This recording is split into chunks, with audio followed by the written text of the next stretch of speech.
And good evening, everyone. Welcome to Heritage House Fieldhouse here on the campus of Heritage Hall here at the Chargers tonight, where the Millwood Falcons, the visiting team, are facing the Heritage Hall Chargers. Head coach Dava Albert brings her club in here tonight, 3-2. This is the fifth year for Coach Albert. Had a chance to speak with her earlier today and gain some insight about this club, what she's looking forward to, what she expects from this team, and her expectations for this season. Dwayne Doolittle here along with my partner Jamin Dawson here tonight on this pre-holiday Tuesday. Happy holidays to each of you listening here on the stream on PPBC TV. We thank you for joining in. We will be switching over to our radio format here at the 5 o'clock hour, as we are going earlier tonight than we have do historically, as these games normally start at 6 p.m. But tonight, here on this holiday break, these teams have opted to play an hour earlier. So we're coming to you first and foremost on the stream PPBC TV. Again, Dwayne Doolittle, Jamin Dawson, happy to have you here along on the ride for us tonight. What are your expectations tonight? What are you looking forward to seeing? And tell the folks a little bit about yourself. Man, I don't have too much to say about myself, man, but I guess I'll leave that up to them and what they hear tonight. But looking for a great game. Historically, this has been a great matchup. And as you've mentioned, Coach Albert has great expectations for her team. They play great competition. They played 4 games this year, but their first 3 games have all been against Kansas competition. So they've done a great job seeking out those harder games to be more intact at the end of the season. Absolutely. That's the Millwood model, and we talked about that briefly before we came on the air, how the Falcons historically play larger class teams. And you'll look up at the end of the season or midway through the season, they'll be ranked number 1 or 2 in their class with a losing record. And that has deemed well or gone well for the Falcons in previous years, as we know that on the men's side, they've hoisted the gold ball for the last 2 seasons in that model.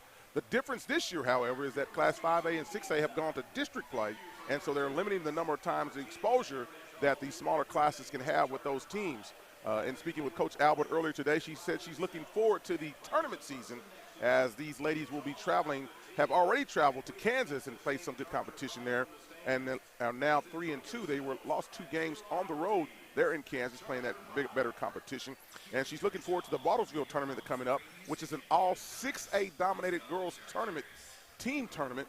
And she's looking forward to the opportunity, as well as the John Nobles tournament coming up later this early next year as they go into that.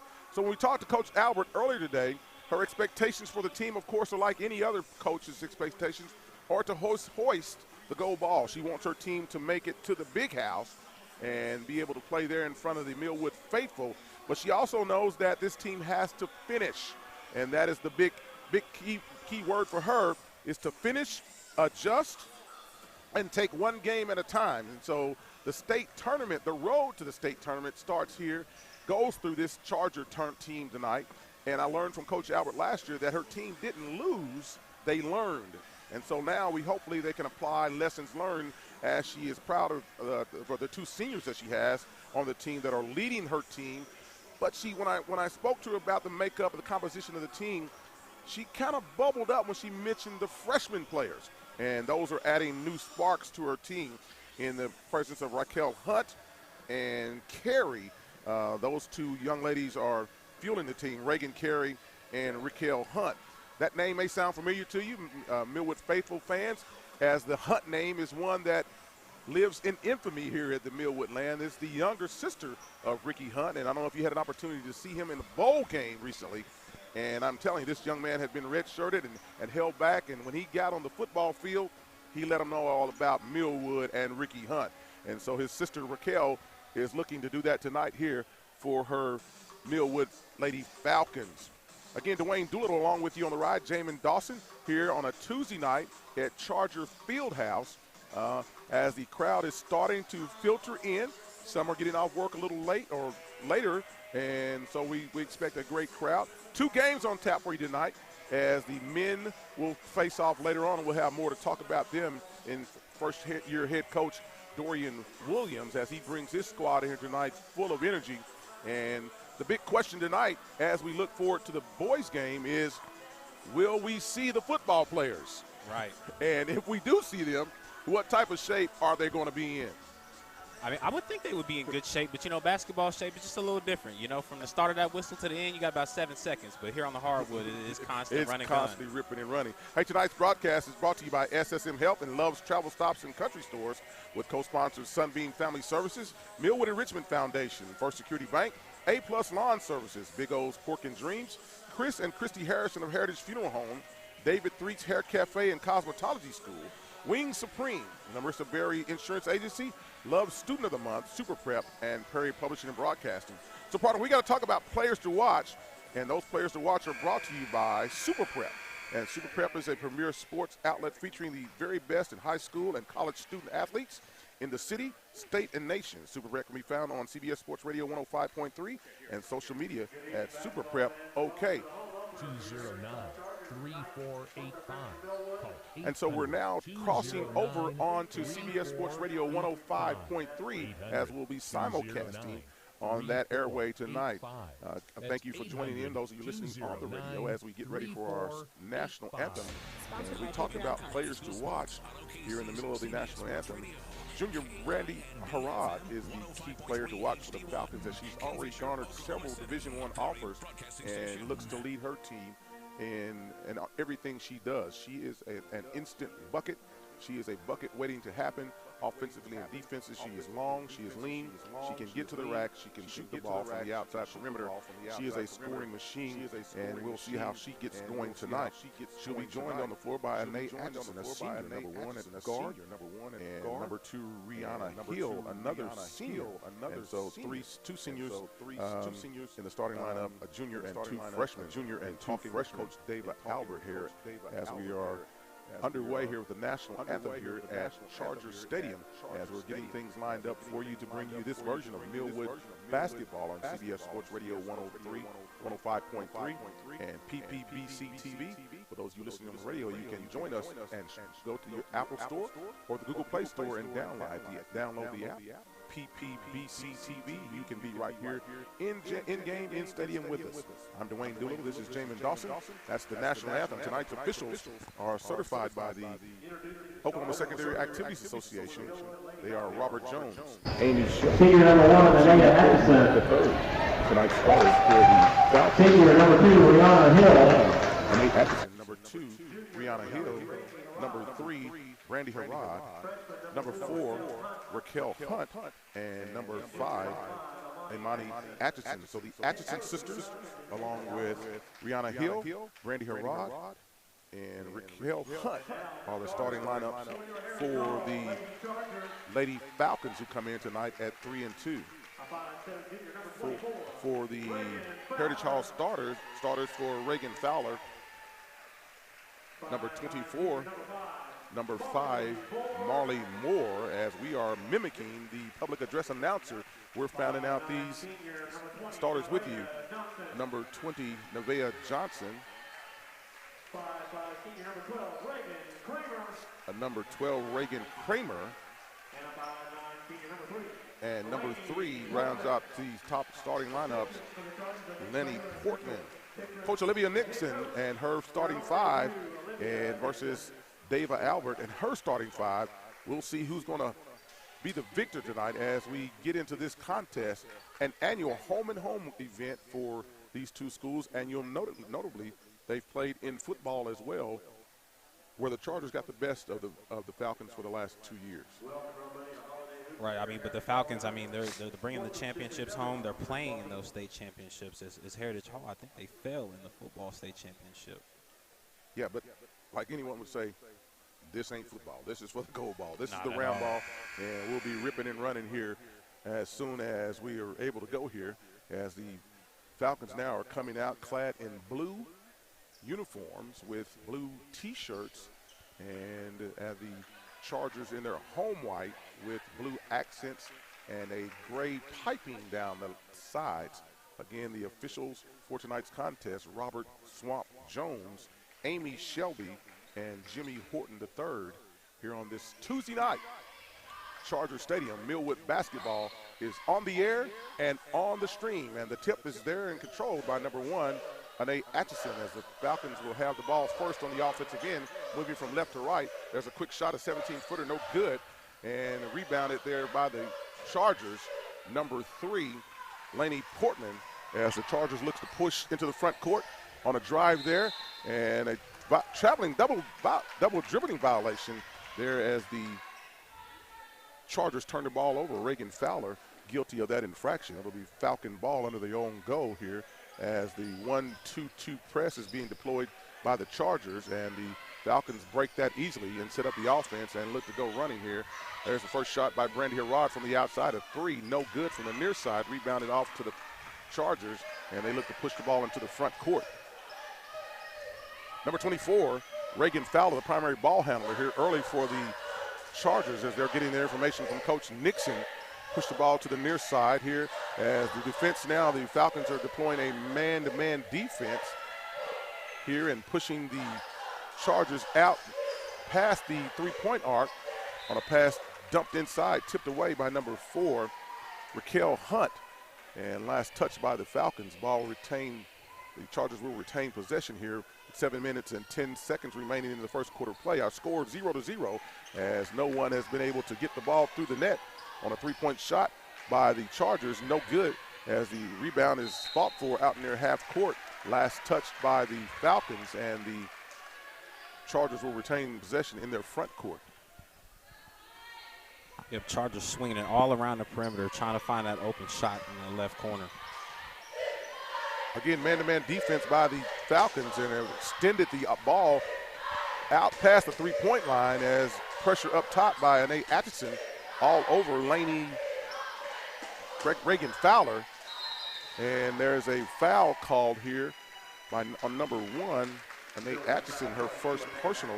That is the first team foul of the quarter. Again, rules changes this year, 5 fouls per quarter. Each team will shoot 2 free throws after the 5th foul. We will reset after each quarter. No Chargers, more hacking. Yeah, foul trouble early there. Chargers bring the ball into the front court again and struggling a little bit to get the ball into the outside the perimeter as the Falcon defense, this man-to-man defense is tough. An interior look there and another foul called against the Falcons. Raquel Hunt, I believe. Raquel Hunt being aggressive on defense, staying on the ball.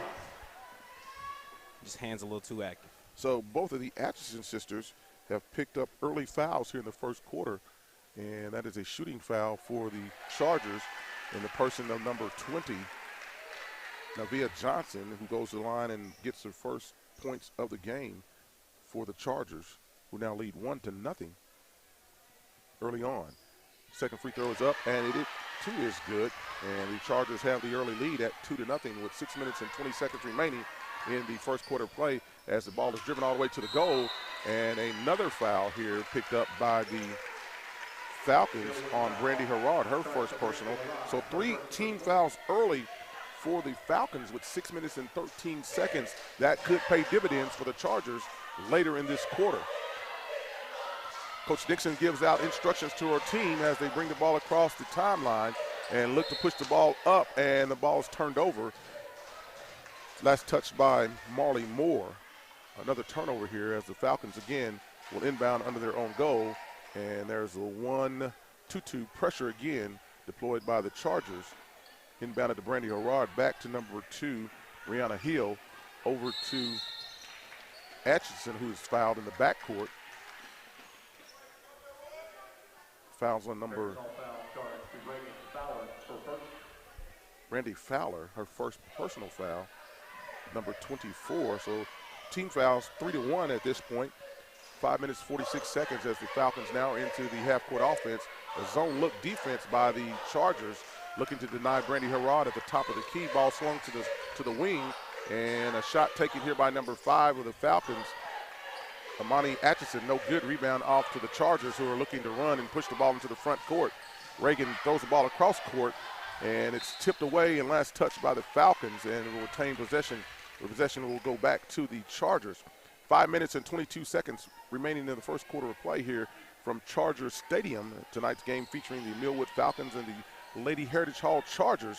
And the Chargers now lead 2-0 on a pull-up shot. Nicely there done by number 5 for the Chargers, Molly Moore. No good. Rebound pushed up court to number 2, Hill goes in for the layup off the back of the glass, and the Falcons have their first 2 points of the night, tying the game up at 2-2 with 5 minutes remaining in the first quarter of play.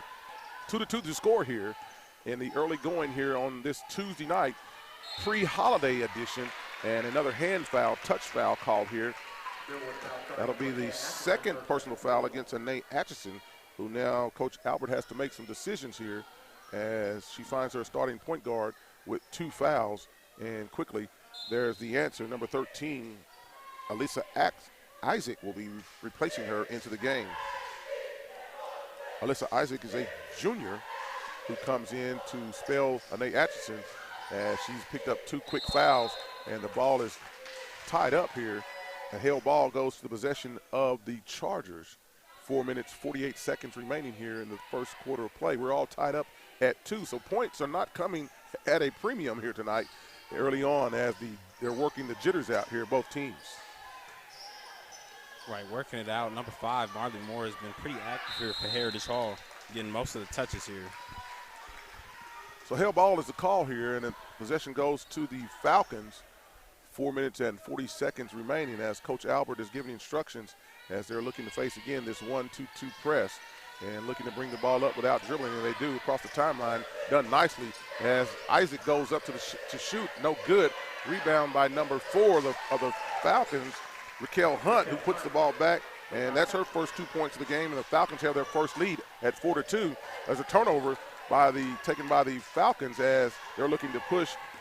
Brianna Hill pushes the ball to the inline, and that ball is taken away by number 5, Moore, who looks to push up the court, and the shot is taken, no good.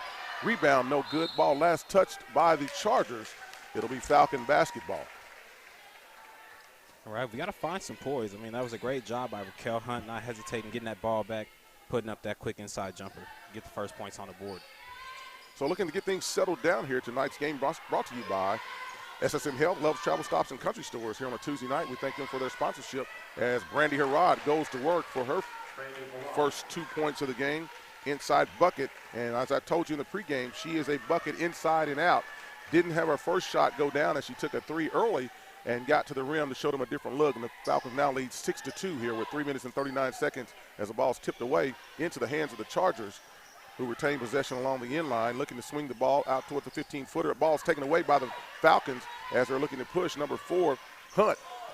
And the ball is stolen away from her, and we're going back the other way. Just like that, inside pass to the Falcons and the Chargers, and the bucket is up and good. Number 20 on the score, Nevaeh Johnson, who has all the points at this point for the Chargers, who trail 4-2. So there's a timeout on the floor. We'll take it with them. You're listening to Millwood Basketball, sponsored by SSM Health, Loves Travel Stops and Country Stores. We'll be back after this break. Injuries don't wait for business hours. Now you can be seen 24/7 for sports injuries. Whether you have a sprain or a broken bone, at the SSM Health Bone and Joint Injury Clinic at 13401 Northwestern.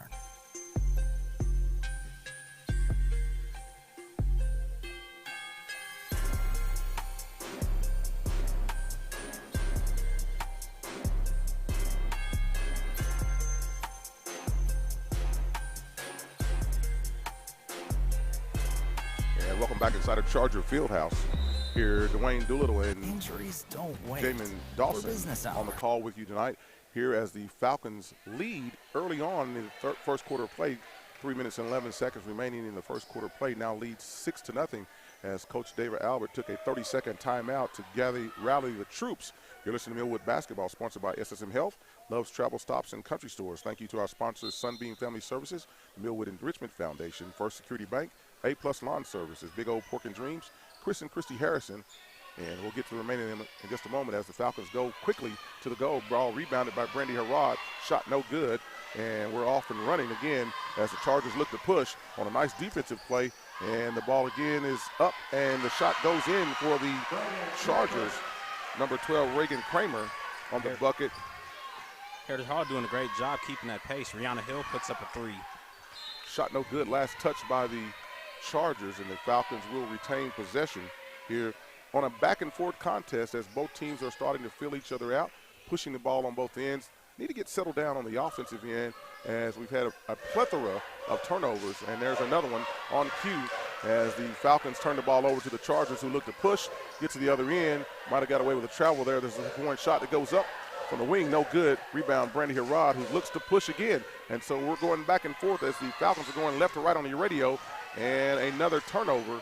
And just like that, it's turned back over to the Falcons, who look to get things going. And there's a shot from the wing by the freshman, number 4. Freshman, we call it Hunt. And shot's no good.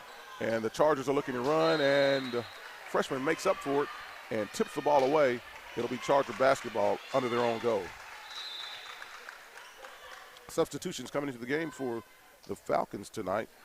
Number 13 again into the game, Alyssa Isaac, and number 24 into the game for the Falcons as well, as the Chargers look to inbound the ball under their own goal. Ball's pushed around out to the wing, right side, the head fake. Nearly taken away. Pushed out to the left side for an open 3. Shots up, no good. Rebound, Brandy Herrod, who looks to get running up the floor. Takes her time, pushes the ball up the wing, and that's taken away by the Chargers and turned back over to the Falcons. So, partner, we've got more turnovers than we've got baskets or attempts tonight, but it's a high-spirited, high-energy game, and they'll get this thing settled down as Coach Albert has already taken one timeout to rally the troops. The ball up top now, Brandy Herrod, who's looking to settle things down, makes a nice entry pass into the paint.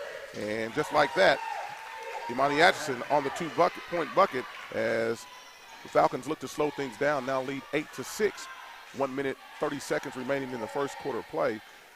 Coach Nixon for the Chargers calls a play out top as the Falcons now are in a 2-1-2 zone defense, changing up the look here, as that will lead to some open spots if they can get movement up.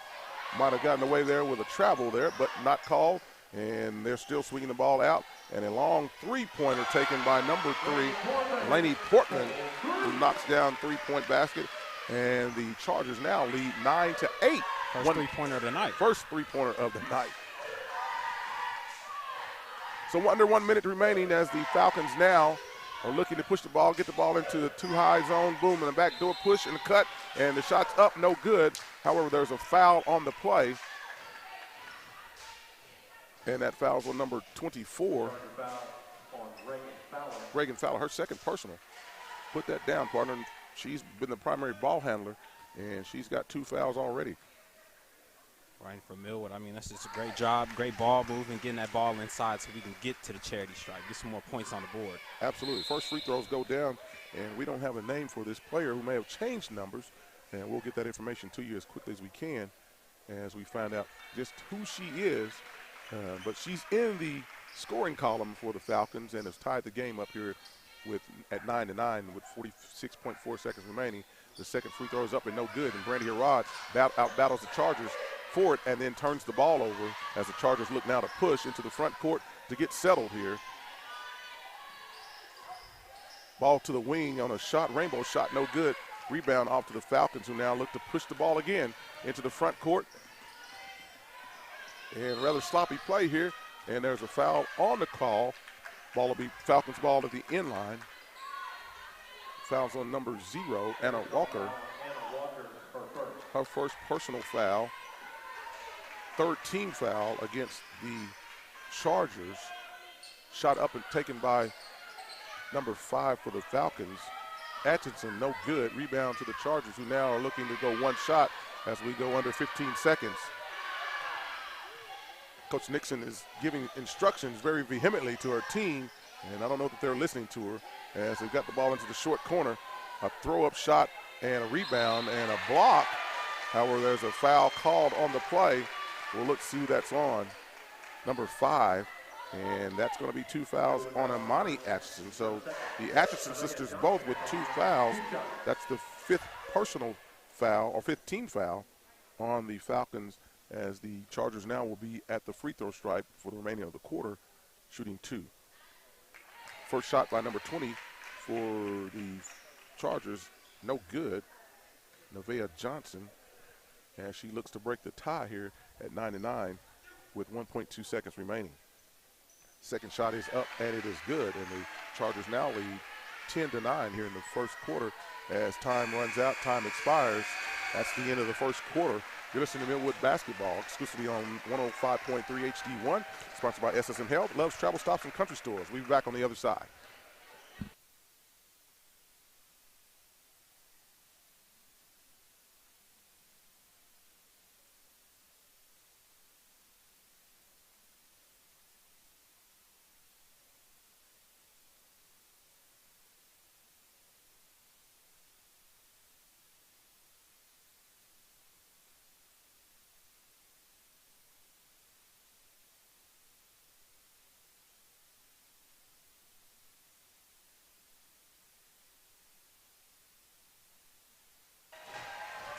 Welcome back into the field house here.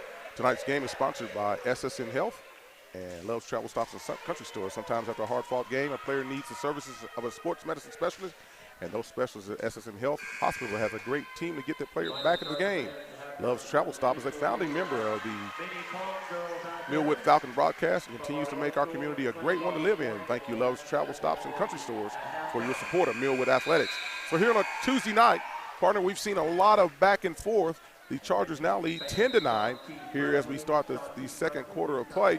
And we talked during the break, was it more execution or jitters or defense by the Chargers? And I'm leaning more towards execution because we've had a lot of turnovers on both sides. I mean, absolutely. It's just teammates trying to find each other, but we just need to continue to gel to maximize on any opportunities to score. Yeah, going back to what Coach Albert said pregame in our conference was finishing. And so we're going to look to see what happens here as we start the second quarter play. The Chargers basketball as they move the ball side to side and out to the wing, and the defense for Millwood is tenacious. There's a breakdown on the backside. The shot's up and no good. Last touched by the Chargers, and so it'll be Millwood Falcon basketball. Still moving left to right on your radio. I heard that some years ago, and it kind of intrigued me. So I'm like, yeah, okay, so now as I'm driving down the road. But if you're driving down the road, we certainly invite you to download the app PPBC TV, and you can be right here in-game with us, have this in-game experience as the Falcons are looking to drive. And there's a traveling violation called on the play and another turnover that goes back to the Chargers. So again, some jitters on both sides of the floor as the Chargers now lead 10-9, and that was the score at the end of the first quarter of play. Got Millwood in a 3-2 zone. Changing things up here a little bit for the look. And the defense is everywhere. Heritage Hall denied inside. Takes a long three. That shot's no good, but rebounded off back to the Chargers who look to dump it in. And there's good interior defense by the Falcons as there's a scramble on the floor, and it will be a held ball. And that possession now goes back to the Falcons. Great job sticking together and staying active by the Falcons. One thing to note, the Atchison sisters both have 2 fouls apiece. Anae is back in the game with her 2 fouls. Brady Herrod brings the ball across the timeline, and they look to push the ball to the corner. And there's an inside dump down, a nice execution there. Good interior defense. Ball's reversed out to the top of Kiva Atchison, who looks over to the corner for Hill. Hill shoots nothing but air, and the rebound goes off to the Chargers, who look to run. And just like that, the gifts keep on giving. And it's a turnover, goes back to the Lady Falcons. That was Nevaeh Johnson of the Chargers trying to get it cross court to Reagan Creamer, but just a little too much heat on that one. A little bit too much mustard on the hot dog there. And that pass was tipped away or thrown out of bounds. Zone look here with pressure, high pressure on Brandy Herrod, and she's been blanketed and smothered by number 0, Anna Walker. And that's going to be her second personal foul. And the first team foul of the second quarter. And so I think we've seen the key here for Coach Albert is to get the ball to her superstar and make something happen here. On the cross there, balls down to Atchison, and ball's tipped away. Anea lost control of it, playing on defense here as the Chargers look to push, and that shot's no good, and the rebound goes up, and it goes in, and that bucket's Nevaeh Johnson, and the foul on the play. It's a great job by Nevaeh Johnson. I mean, she's been very active on defense, and for Heritage Hall, I mean, they're letting their defense turn into offense. Yeah, Ebony Atchison picks up her third personal foul. Not a good sign for the Lady Falcons as she's going to be relegated to the bench the rest of this quarter and maybe into the third quarter of play. The bucket's good. Nevaeh Johnson shoots one, and that free throw is good as well, and extends their lead now to 13-9 over the Lady Falcons.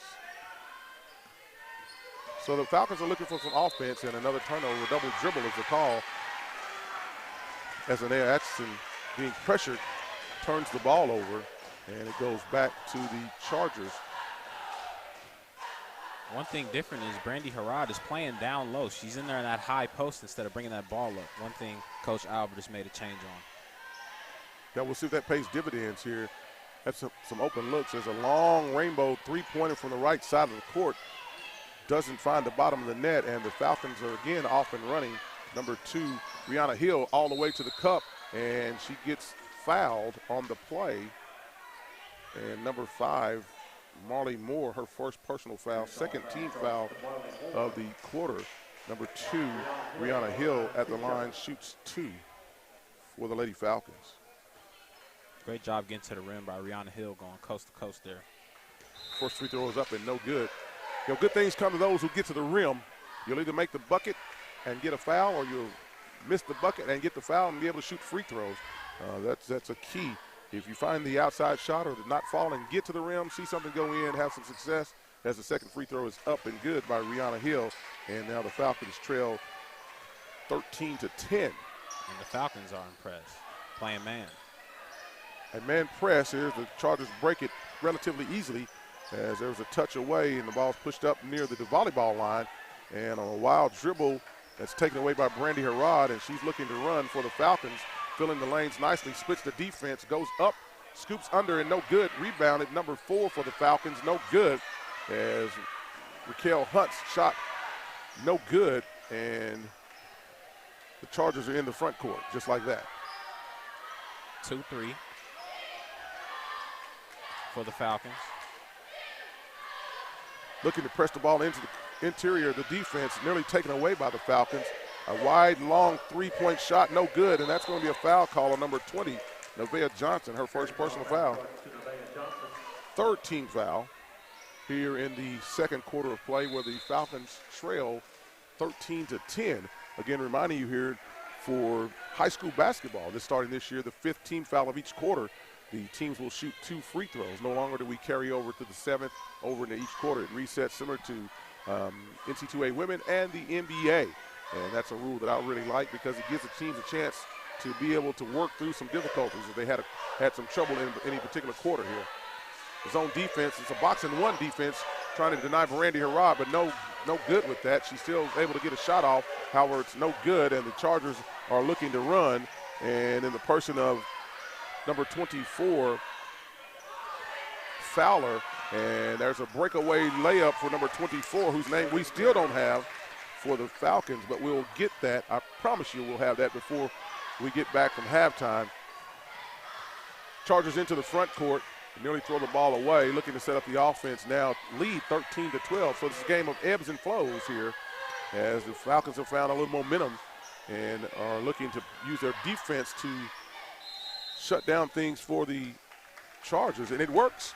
There's a three-second violation called on the floor by the officials. I'm not a big fan of that call, as the ball was 28 feet away and the player is just standing there, not just occupying a space, didn't gain an advantage. However, the officials put air in the whistle, and it's the Falcon basketball as they're looking to drive the ball in and pass out, and it's thrown away. So another turnover on a turnover-filled Tuesday night here before the holiday break, as both teams have given the ball back and forth to each other on several occasions, and that's why our score is 12-13 in favor of the Chargers, who have the ball now in the front court and looking out high and looking for a cut to the goal. Gets the ball reversed, and defensive play by Brandy Harrod, who blocks the shot and is not able to keep it from going out of bounds. It'll be Chargers ball underneath their own goal. All right, Millwood running a 2-2-1 as soon as they get the ball inside. I mean, great denial by Brandy Harrod. She's everywhere. She's long, she's lean, she's defensively minded, her basketball IQ is high, just as I noted earlier, she took a three-point shot that didn't fall. Next time she shot, she was going to the rim. See something going in, have some success here as the Chargers now are moving the ball side to side, look to dump down, and it's taken away by the Falcons and pushing up court into the corner. And there's Atchison, who brings the ball back out, gets a reverse for a three-point shot for the Falcons. Number 2, Rihanna Hill, knocks down a three-point shot, and the Falcons take the lead 15-13. Rihanna Hill's taking a few threes, but that one, I mean, she sets up and she's wide open, knocks it down from downtown. Great confidence and trust by her teammates, knowing she's got the ability to knock that shot down. They didn't hesitate to get it to her as the ball is nearly taken away by Brandy Harrod. It's last tipped by the Chargers, and it will go over back to the Falcons. So the Falcons have the lead here with 2 minutes and 21 seconds before halftime on a lowest scoring affair here at Charger Fieldhouse versus the Millwood Falcons versus the Heritage Hall Lady Chargers, as the Falcons bring the ball across the timeline and look to dump down into Brandy Harrod, who's got the ball deep over 2 players, but that's not enough. Put 2 more points on the board for her, and she's going to work now with another 2 points, and the Falcons extend their lead 17-13. Just great authority in the paint. Oh, that might have been a little travel there, but we won't harp on that as the ball is driven into the lane. Again, there's Brandy Harrod. She's all over the place. 2-hand denial as the Chargers get the ball out to the top of the key. Reagan Kramer for 3, and she brings her team right back into it, who now trails 17-16 as the Falcons go quickly, and there's a jump ball call as the shot by Atchison is no good, and a rebound to the Falcons, and they were tied up immediately as the Chargers now will inbound the ball going the length of the court here. Full court pressure applied by the Falcons. The ball's tipped away, and there's a foul called on someone. 24 for the Falcons, her first personal foul. Reagan Carey, so she's changed her number here. Okay, her first personal foul, second team foul, and for the Falcons here in this quarter, as they're again deploying their pressure, one person to beat, and Brandy Harrod tips the ball and falls down on the floor, and she's out of bounds. Reagan Carey, number 24. We'll make that note here on our scorecard as we had her down as number 11. Nonetheless, she's number 24, and she has had an impact. Mamba mentality, if I may add. There you go. Not a bad number there. And she picks up her second foul on the drive. Nope, picks at number 4. Raquel Hunt. That's her first personal foul, third team foul of the quarter for the Lady Falcons. 1 minute, 13 seconds remaining before halftime, and the Falcons lead 17-16 here over the Heritage Hall Lady Chargers. Shot taken, no good. Rebound to Carey, who picks the ball up and looks to push into the front court.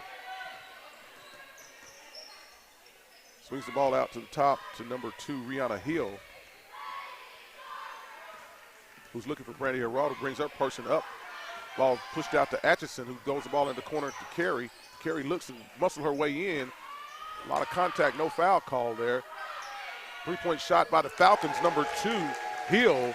She knocks down her second three-pointer of the night and bumps the lead up to 20-16 here with 37 seconds remaining. And Brandy Harrod back on the defensive end says, nope, you're not going to get that one in, as she swats another shot away. And so she's a very prominent defensive, has a very prominent defensive presence for the Falcons. And almost you can gamble out top knowing you got backside help, and that's always a comfort to know as she challenges a three-point shot, a rainbow shot taken by the Chargers and rebounded by the Chargers, who pull the ball back to the top of the key. 26 seconds remaining as they bring the ball around to the near side, looking to dump the ball on the inside, and there's another foul call, and that's going to be on Carey. Second personal foul, fourth team foul. And so the Falcons have some foul trouble here as we look to close out this first half of play, as they lead 20-16, 20.6 seconds remaining for the Chargers, who just inbounded the ball and taking the ball around the horn, looking for the open shot, dumps it into the middle, and that shot goes in. A nice play around the horn for Nevaeh Johnson to cut the lead now to 20-18 as the Falcons drive into the front court. Atchison with the ball, gives the ball out to Harrod, who looks for a long three-point shot, and she drains it. just like we drew it up, put 3 more points on the board for the Falcons, who now lead at halftime 23-18 here on a Tuesday night, a slow starting night for the Falcons and for the Chargers as well. Well, we've arrived at halftime here on this Tuesday night. You're listening to Millwood Falcon basketball on 105.3 HD1, sponsored by SSM Help, Love's Travel Stops. We'll be back on the other side after this break.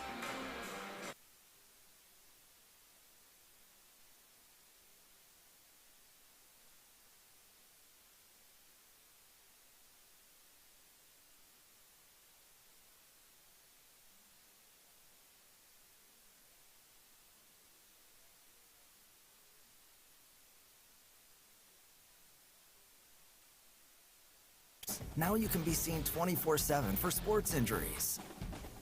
Whether you have a sprain or a broken bone, at the SSM Health Bone and Joint Injury Clinic at 13401 Northwestern.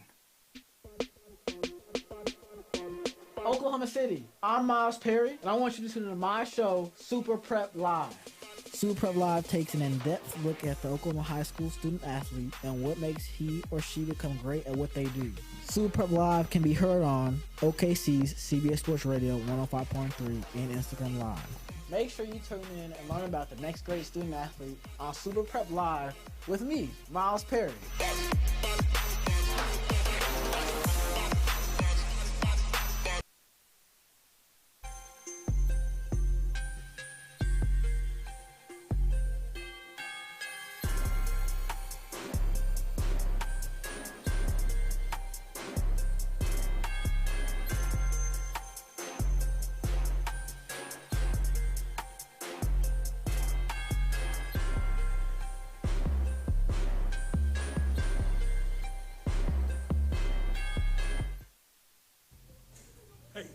Right here is a fat butt. Everybody been hearing about it on the radio. You can come to my Millwood City location, 6003 Southeast 15, or you can go to my admin, 285 South Santa Fe. Come get you one of these taters.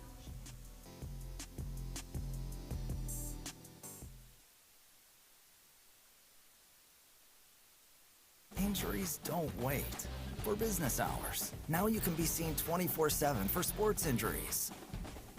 Whether you have a sprain or a broken bone, at the SSM Health Bone and Joint Injury Clinic at 13401 Northwestern.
And welcome back inside the field house here at Chargers Stadium. Dwayne Doolittle, Jamin Dawson on top with you.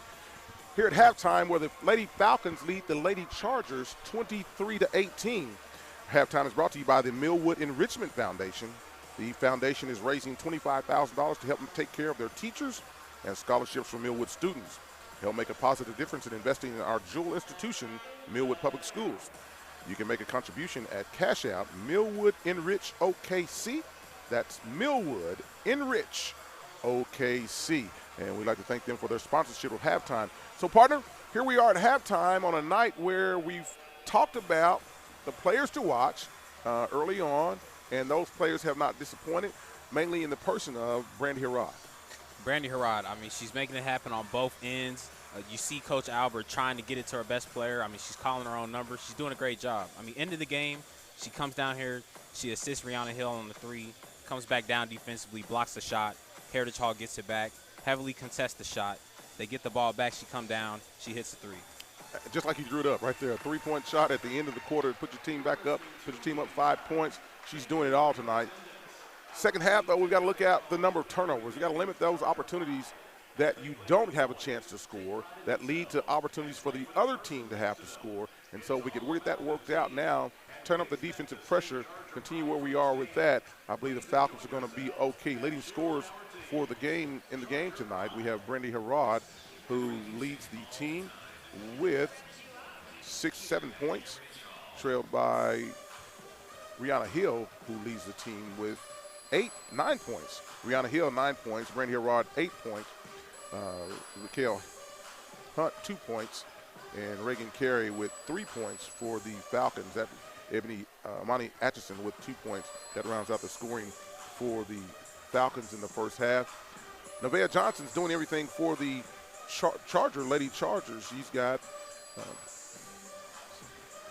11 points for them at the halftime, 11 of the 18 points all in her lap there tonight. So she's getting it done for her team and not much support outside of that. And so a balanced attack pretty much scoring-wise for the Falcons, who now are looking to close this thing out here at halftime on a Tuesday night from Charger Fieldhouse. We'll take a quick break, come back on the other side with more information for you, and get ready for the second half of play. You're listening to Millwood Athletics, sponsored by SSM Health and Love's Travel Stops and Country Stores. We'll be back after a quick break.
Because I listened to the game I did last year. I was like, man. And we're back here inside the field house here at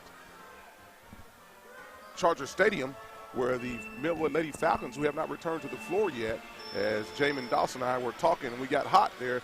I'm glad we didn't say anything that we shouldn't have said there. But we're talking about the love of this whole vocation, application of broadcasting, and how we can make each other better here on this Tuesday night. Tonight's game is brought to you in part by Sunbeam Family Services. Build a brighter future for children and families. You can find mental health support, become a foster parent, enroll a child in early childhood education, and care and do so much more. They're located at Edwards Early Education and Community Hope Center, located in the former Edwards Elementary School. For more information, visit sunbeamfamilyservices.org. And we haven't had many timeouts, so we haven't had the opportunity to shout out one of our timeout sponsors, which is A+ Lawn Service. Would you like your home or lawn or business to look green, full, and healthy? Then call the professionals at A+ Lawn Service. Owner Mino Wilson and his staff will take great care of you. Just call for an appointment today at 405-535-5139. As the Falcons return to the gymnasium here after coming in late as the officials were out ready to go. The Falcons just now coming back onto the court, and the same starting five will be deployed for the Lady Falcons here. Numbers 1, 2, 3, 4, and 5. Atchison, Hill, Harrod, Hunt, and Atchison. That sounds like a law firm. Oh, yeah, with the last name. Sounds like a law firm. It is Falcon basketball. Brandy Harrod looks to go in on early offense, pushes the ball over to Atchison, who shuffles her feet. And just like that, we start with another turnover for the Lady Falcons. You got 1, 2, 3, 4, and 5. 1, 2, 3, 4, and 5. That's real simple. We don't have to look for much other than that. They're going to be at the top of the scorebook, and we'll be able to find them here as the Chargers now looking more deliberate as the Falcons come out in a zone offense, zone look, pressing the ball out near the 28-foot line and retreating and looking to deny as on the backside. Brandy Harrod intercepts the pass as the Falcons look to run. Atchison goes up to the goal and throws the ball over, and it's last touched by the Chargers. And so the Falcons will retain possession there on a rainbow shot that went over the goal, and the Falcons will inbound it on the far side of the goal, throwing the ball in to number 4, who drives in and ditches the ball off to Brandy Harrod, who opens up the quarter with the first 2 of the second quarter. It's a great job by Raquel Hunt finding her teammates. 2 dishes of those past 2 possessions. Yep, pulled the defense, and Brandy was able to slip into the open spot. She got the ball to her, giving assist to Raquel, and 2 points to Brandy as the Falcons now extend their defense out past the 28-foot line here on this zone look. And the ball's tipped away and recaptured by the Chargers as number 4 continues to be relentless, and Raquel Hunt. And there's a foul call on the play here. And Imani Atchison picks up her 4th personal foul, and she's in deep foul trouble. First foul of the second half for the Falcons. And number 24, Reagan Carey, looking to come into the ball game. A free throw shot by number 20, Nevaeh Johnson. Her first shot is up and good, and awaits the second shot after the substitution as the Falcons now lead 25-20 as the second free throw by Johnson is good. Brandy Harrod brings the ball across the timeline, makes one move, the crossover dribble, and passes and cuts as Atchison goes unabated to the goal, not able to make the shot, but Hunt is there for the putback for the Falcons. Score 2 more points for the Lady Falcons as they now lead 27-20. Largest lead of the night, 7 points for the Falcons as the ball's moved around, and a 3-point shot by the Chargers, no good. Ball back tap and taken away now by Brandy Harrod, who looks to push the ball up the floor, gets past 3 defenders, 1 to beat, goes to the rim, throws up the shot, no good. Hunt there for the rebound, picks it up, takes it out, passes it to the wing, resets out the top of the key on the wing, I should say, as the ball is reversed, and Atchison looks to dump the ball into Harrod, who draws a double team. She dribbles out as Atchison is open for an open look, passes the ball off to Hunt, who knocks down the 3. Great ball movement, great patience by the Lady Falcons as the Chargers take an early timeout, a quick timeout, and find themselves down by 10 with 5 minutes and 52 seconds remaining. We'll take a quick break. You're listening to Millwood Basketball, sponsored by SSM Health, Love Travel Stops, and Country Stores. We'll be back on the other side.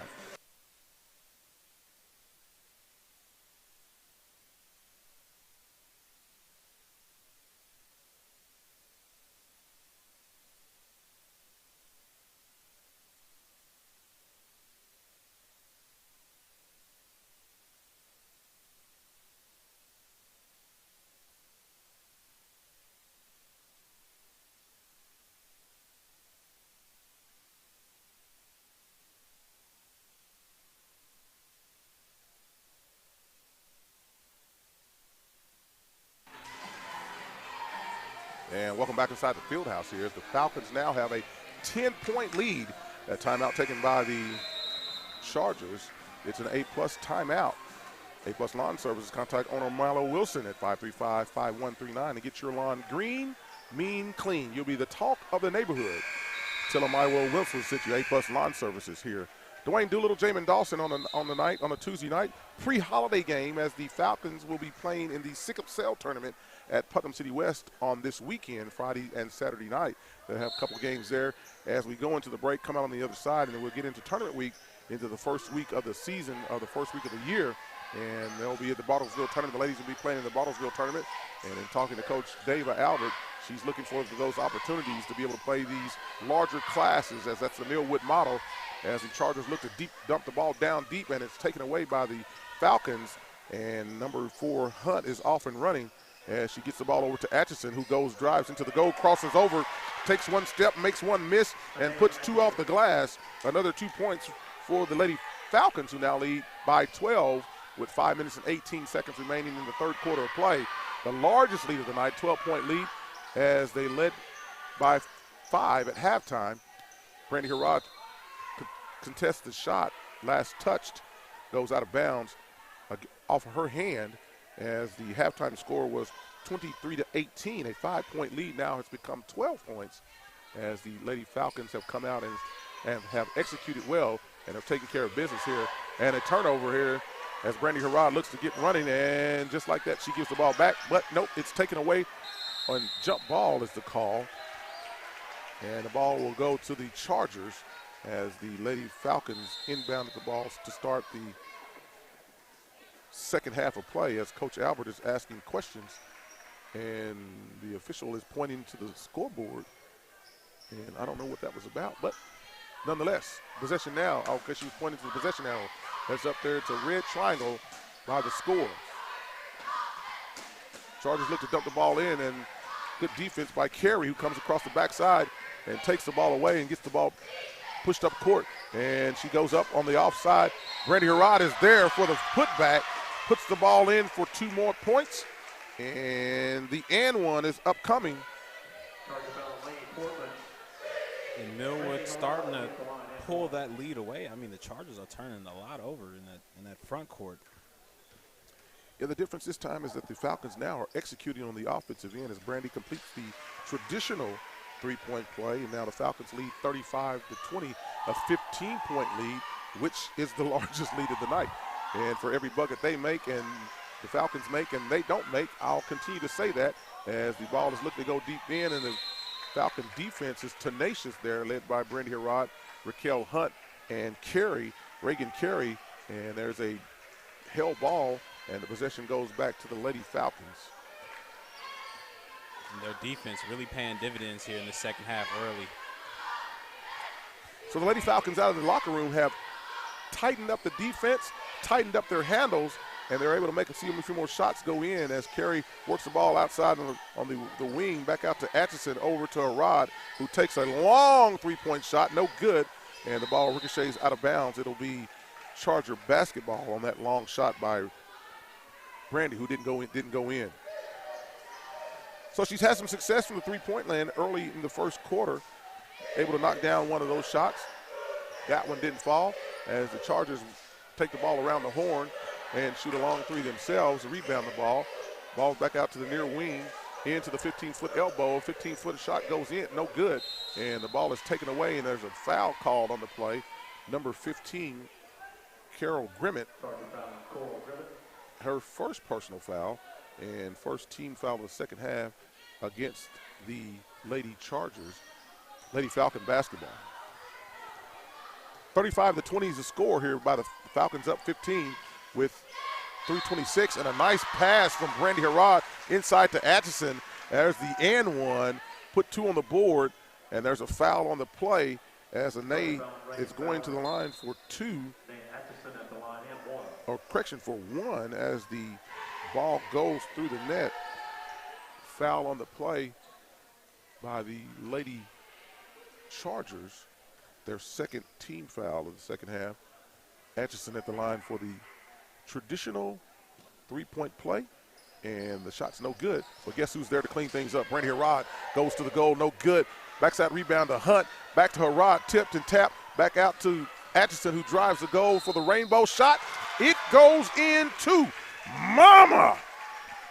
Right back to the charity stripe. I mean, her game's really all inside, and it's really working out here in this second half. She's really finding that ball into the rim. Earlier, you know, she's pushing the pace, moving a little fast. Just a little hard off that glass, but now she's finding her way. Finding a rhythm. She got in some early foul trouble. Now she's settling down. Here she's had some success. She's been able to pass the ball off, get it to the open player, and now she's getting paid by putting buckets on the scoreboard. So now the Falcons have doubled up the Chargers, who now lead 40-20. Part of this was a 5-point game at halftime, and Coach Albert has ratcheted up the defense as there's another turnover takeaway by the Falcons, and Brandy Harrod has kept credited with another steal as the ball was tipped away from her. And the Falcons will inbound the ball again. Number 13, Isaac, brings the ball across the stripe for the Lady Falcons, who are now in a 1-4 low. They brought the outside ball handler. Might have got away with a double dribble there. Chargers in a 2-3 zone. 2-3 zone look. Harrod over the top, shoots the ball. Guess who's there? Another Falcon. Harrod again hesitates, throws the ball out to the wing. There's a whistle and a 3.3-second violation called on the Lady Falcons. See, and that's the one I really don't like. But, you know, rules are rules. So we had one against the Chargers in the first half. We've had one against the Lady Falcons in the second half. I don't think we'll see that again. I don't think that's going to come into the game anymore. So the Lady Falcons are moving right to left on your radios. The Chargers now bring the ball in across the division line, here to the near side, 28-foot line, back out to the top of the key as the defense by the Falcons, a 1-2-2 trapping defense, as it's been tenacious here as the ball is being hawked all over the floor as Alyssa Isaac, and now pushing up on is Dixon. And the Chargers are not having any success penetrating this zone or this man pressure defense as Carey comes through the back of the defender, and she'll pick up her third personal foul, second team foul of the quarter against the Falcons. Ball be inbounded by the Chargers under the goal, the far side of the goal, out to the near wing or the far wing, and a skip pass that's intercepted by Brandy Harrod, who was just playing center fielder, and she's still driving to the goal, crosses over, slices in and misses the shot, and there's a foul called on the play. Number 20, Dixon, her first personal, third team foul of the second half. So both teams have 3 team fouls here. 1 minute and 40 seconds remaining in the third quarter of play on a fast-paced third quarter, I might add, where the Falcons are being paid off buckets, getting buckets here, and the defense is playing well as also. And there's a rebound and a shot by the Chargers, and another shot, chance for bucket, another rebound for the Chargers. We got the inside look, it won't fall, and another chance to go up, and there's a foul on the play here called against the Lady Falcons. Number 4, Hunt. And the Chargers really hunting for that outside shot there. But, I mean, credit to Millwood's defense. Yeah, Falcons got to do a little better job of boxing out here. There was too many opportunities, too many chances here on the rebounding side there, not putting a body on a body.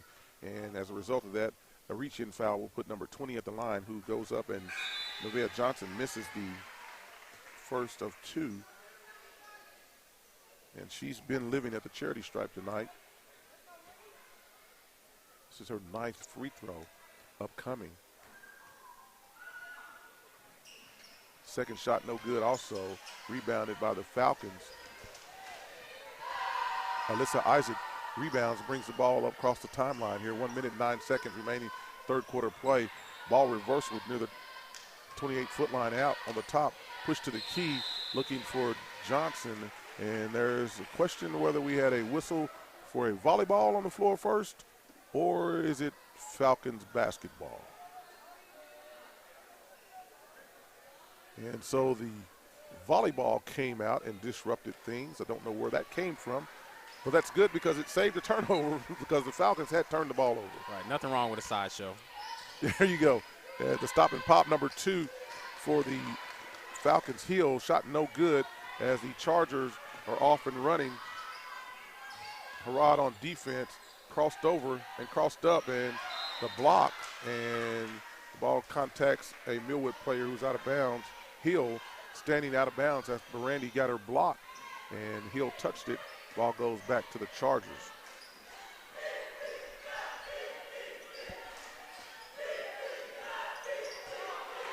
Ball worked around the horn nicely by the Chargers, and the shot and the rebound, and there's another foul against the Falcons.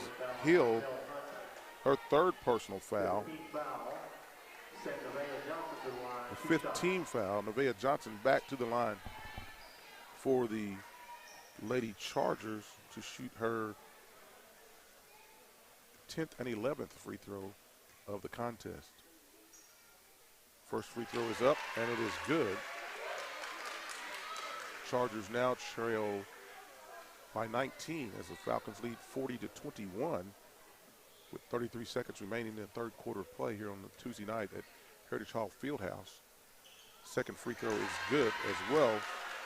And so the Falcons lead by 18 on a quarter that the Falcons have limited the number of opportunities, points, buckets for let me change that train of thought. Brianna Hill knocks down a 3 for the Falcons. Push their lead to 43-22. And so, partners, 12 seconds remaining in this quarter. The defense has shown itself mightily for the Lady Falcons as the Chargers have not scored a field goal.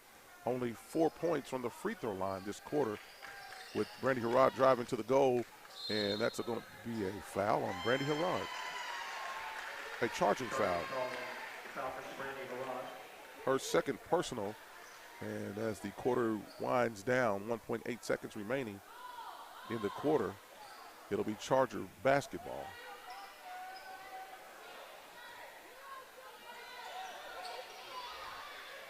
And again, on that last possession, I mean, it's just the Chargers trying to find an opportunity, but, you know, teammates got to get on that same page. We still got passes that aren't being seen. All right. Tuesday night, the Chargers trail the Falcons 43-22. That's the end of the 3rd quarter of play. We'll take a quick break, come back on the other side. You're listening to Millwood Falcon broadcast, sponsored by SSN Health, Love's Travel Stops and Country Stores. We'll be back on the other side.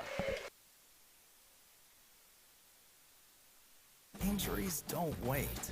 For business hours, now you can be seen 24/7 for sports injuries. Whether you have a sprain or a broken bone, at the SSM Health Bone and Joint Injury Clinic at 13401 Northwestern.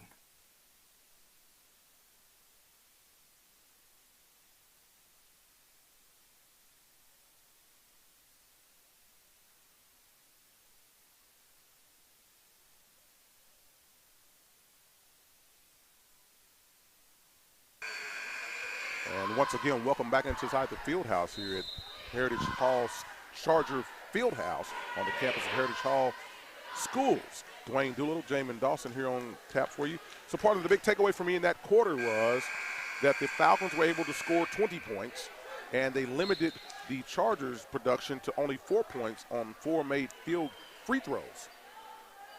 Wow. Right. I mean, vastly less turnovers by the Falcons. I mean, and it's finally just coming together. I mean, we've missed some shots. I mean, great opportunities, granted, but now we're finally capitalizing on those and stretching this lead. Yeah, and that's a 21-point lead. This was a 5-point game at halftime, and now the Lady Chargers are find themselves in a 21-point deficit as they inbound the ball to start the 4th quarter of play here on a Tuesday night from Charger Stadium, and there's another foul call against the Lady Falcons. Number 13 for the Falcons, Alyssa Isaac, her 1st personal. That is the 1st team foul of the 4th quarter. Again, the new rule this year, 5 team fouls per quarter, and no longer do we shoot 1 and 1. We'll shoot 2 free throws on the 5th foul, provided it is not a player control foul or anything like that. And a long 3-point shot by number 12, Reagan Kramer. And the bank is open on that 3. Yeah, man, the bank's always open. You ever watch me play? The bank is always open. I can fish from the bank, I can put my money in the bank, and I can bank it off the backboard. Turnover by the Falcons lead to another possession. And same shot, same result. Number one for the Chargers knocks down another three-pointer as the Heritage Hall Chargers, Lady Chargers, have now found some life, who now trail 43-28. Right, Sophia, she's finding some action here late and starting to get on the board early in her performance. Atchison throws one up across her body, and it goes in on the assist from Brandy Harrod. And so that'll break the 6-point run by the Chargers, who drive all the way to the goal and are able to find a bucket there in the person of number 24, Reagan Fowler.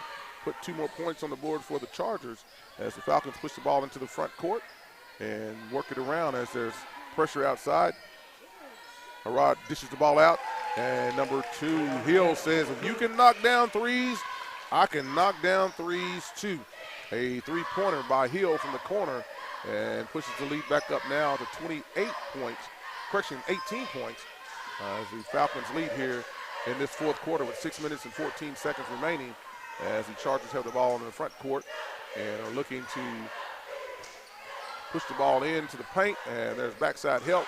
And number 3, Lady Portman, knocks down a 2-point bucket as she places her back to the goal, has something to say after she knocks down that basket. Also, Brandy Harrod for a long 3, rainbow 3 off the backboard, rumbles out, no good. And the Chargers are again on offense. I mean, Millwood switched the offensive philosophy. I mean, they just went 5 out on that last possession. Different looks here as the Falcons are in a 2-1-2 zone on a odd man front offensively, as the Falcons push up past the 3-point line on this zone. Backside help comes in the person of number 25. And White. I was looking for her. That's her first personal foul. And the second team foul for the Lady Falcons here in this fourth quarter play as the Chargers inbound the ball again.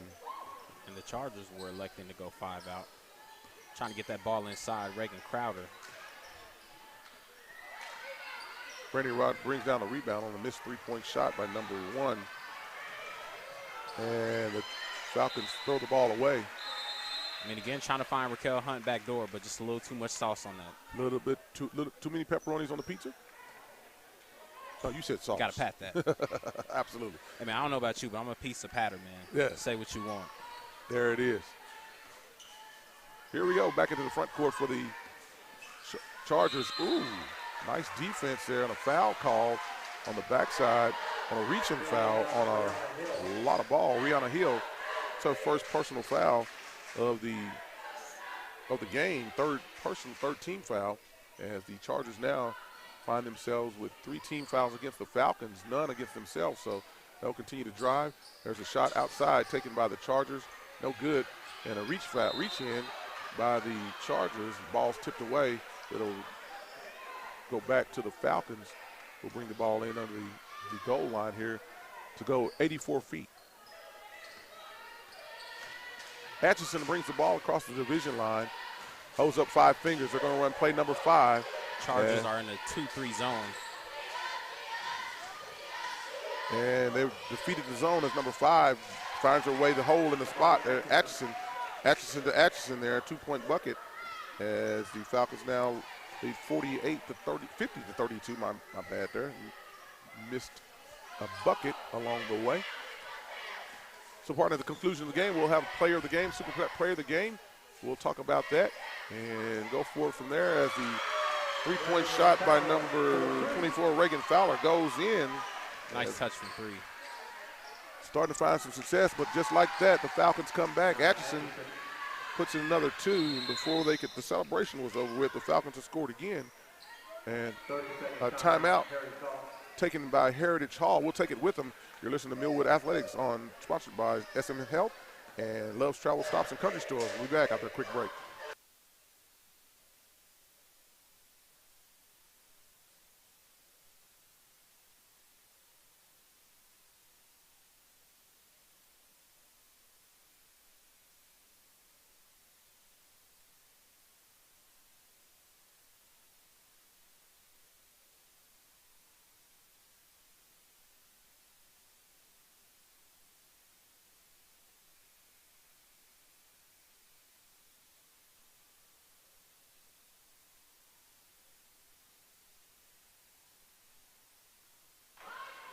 And we're back inside the field house here. That timeout brought to you by A-Plus Lawn Services. Contact Milo Wilson, the owner of A-Plus Lawn Services, to get your lawn mean, clean, and green. 535-5139. Milo Wilson, the owner of A-Plus Lawn Services.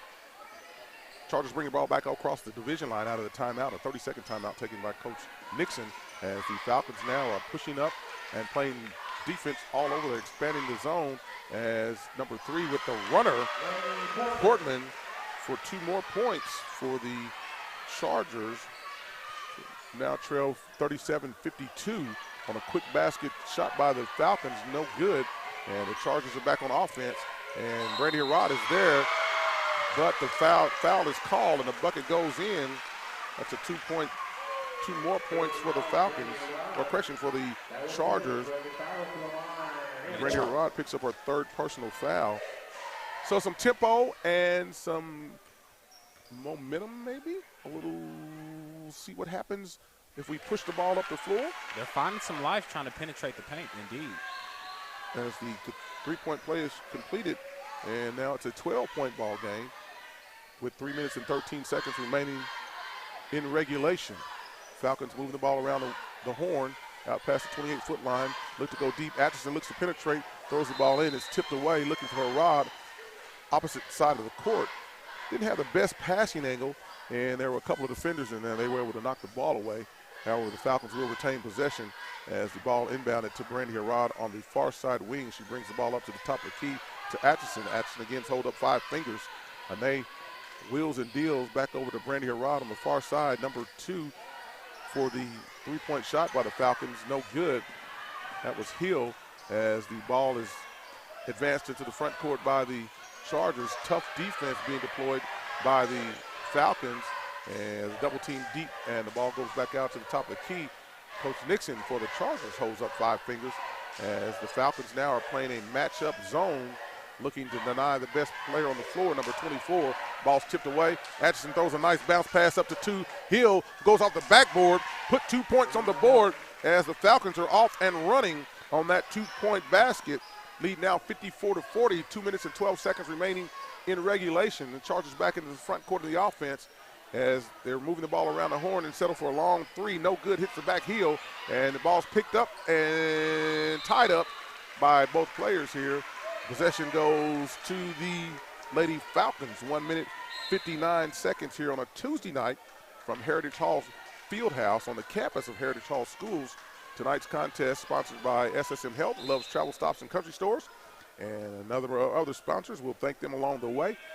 Certainly like to thank them for their sponsorship of tonight's contest.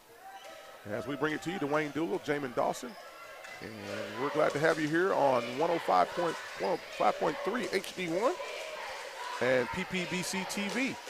You can stream as Atchison throws one up and waves it goodbye as it finds nothing but the bottom of the net. 2 more points for the Falcons, and the Chargers rush down on deep offense and rush the ball in, and there's a foul call on the Lady Falcons. Number 2, Hill, is guilty of that infraction. It's the 4th team foul, correction, 5 team fouls against the Lady Falcons, none on the Heritage Hall Chargers, as the first free throw by number 5, Marley Moore, is good. And she awaits the second here. 1 minute, 34 seconds. The second free throw is up and good by Hill. And the Chargers trail 56-42. Brandy Harrod brings the ball down and pushes it to the wing. And there's a 3-point shot and a foul call as Hill's shot is no good, but she's fouled on the play. And she will shoot 3 points.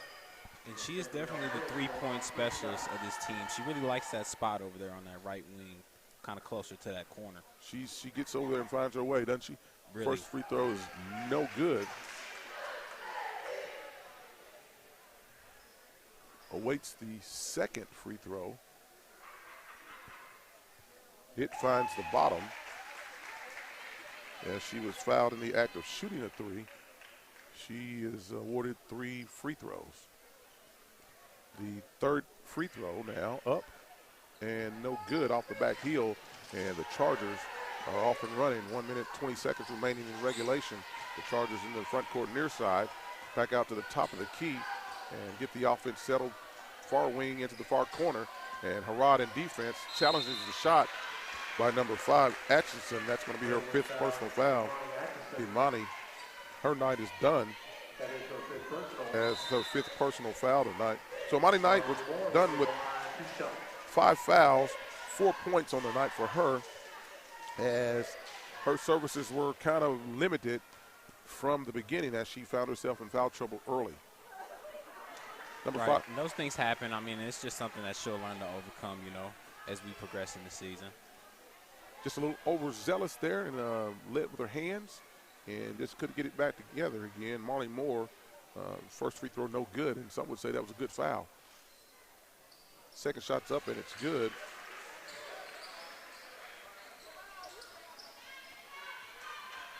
Falcons lead now 57-43 as there's a foul in the backcourt, number 12 against the Chargers. That's their first team foul of the second team foul of the second half of this fourth quarter.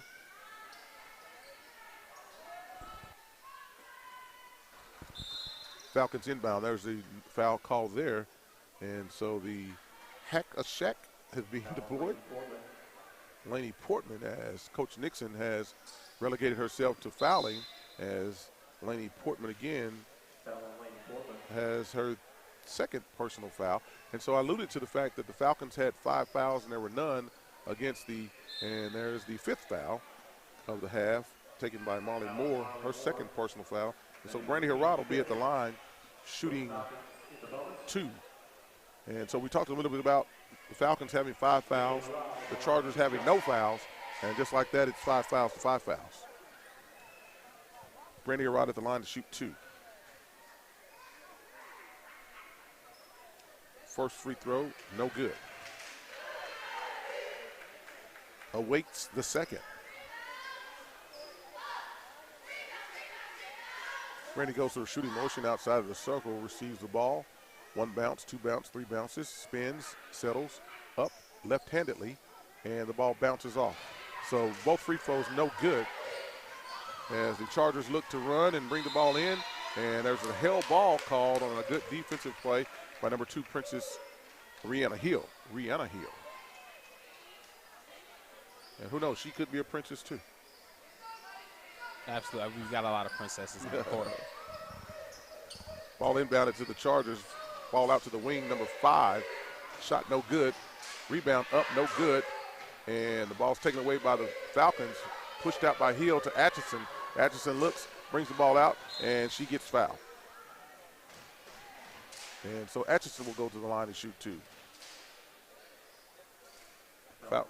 Foul on Laney Portman, her 3rd personal foul. Anae Atchison, the senior, the big sister, at the line shoots 2, as little sister tonight is done with 5 fouls.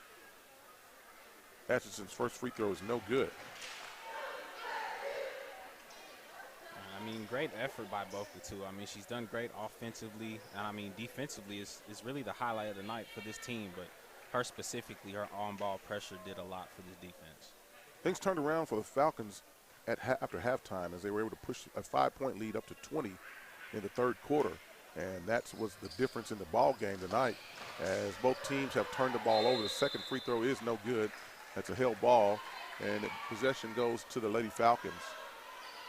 34.4 seconds remaining here on this Tuesday night where the Lady Falcons lead the Heritage Hall Chargers 57-43. Ball inbounded to the Falcons and a foul immediately as Anae Atchison will go back to the free throw line on that foul called on number 12, Kramer, her second personal foul. Atchison back at the line now to shoot 2 more free throws. And no first shot is up, and it is good. So just like that, she turned around her shooting percentage from in a matter of 1 possession. Second free throw is up, and it is no good. And she battles for the rebound. Last touch and taken away and touched by the Falcons. It'll be Heritage Hall basketball. 31.4 seconds remaining here in regulation on this Tuesday night.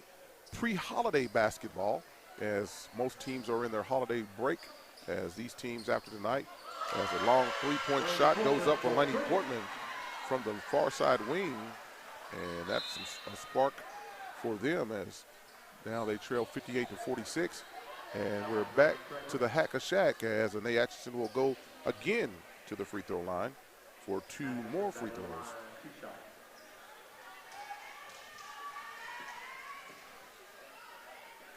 This will be free throw number 7 and 8 for her tonight. First one is no good.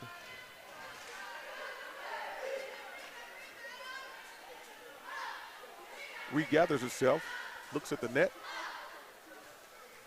2 bounces, spins, 2 more bounces, looks over the coach, spins the ball again, puts the ball up, and it goes in. And she's got 15, and Heritage Hall still continuing to do a little damage control by fouling, trying to get as many possessions as they can. Ball goes in for the Chargers here on a putback with number 20, Nevaeh Johnson, who's led the way for the Chargers tonight. Another foul taken here with 3 seconds remaining. Foul on number 1, Sophia LeClaire, her 3rd foul, and that'll put Brandy Harrod at the free throw line, shooting 2.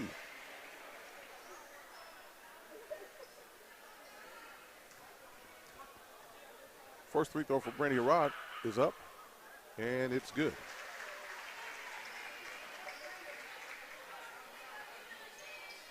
Free throw number 4 for the night for Brandy coming up. And she 1 bounce, 2 bounce, 3 bounces, spins left-handedly, goes up, and misses everything.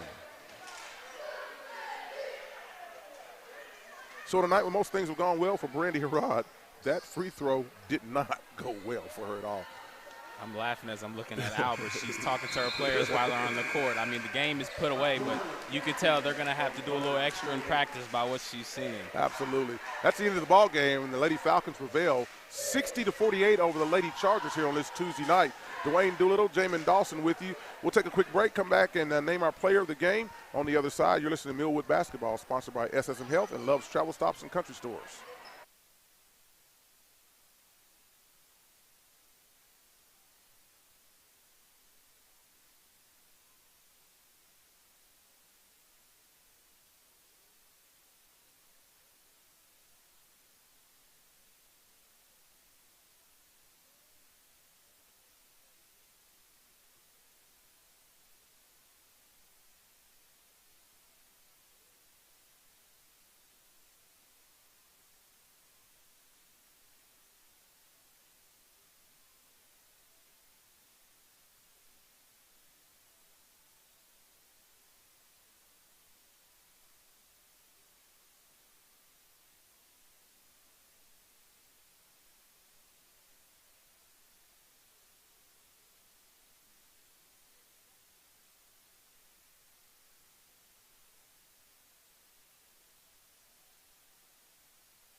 Welcome back into the field house here on a Tuesday night.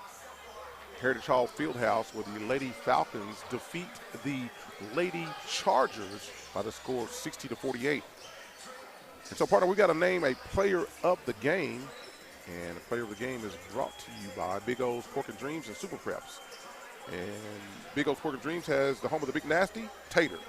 They have 2 locations to serve you, with one in Edmond and one in Midwest City. Stop by Big O's Pork and Dreams for lunch or dinner, and Big O will make your dreams come true.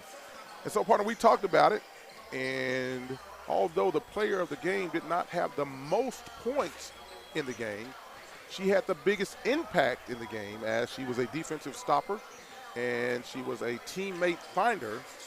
After garnering only 13 points herself, she had 7 blocks and 5 assists. And the player of the game is none other than Brandy Harrod for the Lady Falcons, who had a good night tonight for her team. I mean, right, well-deserving. Game was very close in the first half due to all the turnovers, but she came back out here, turned it around, really the leader.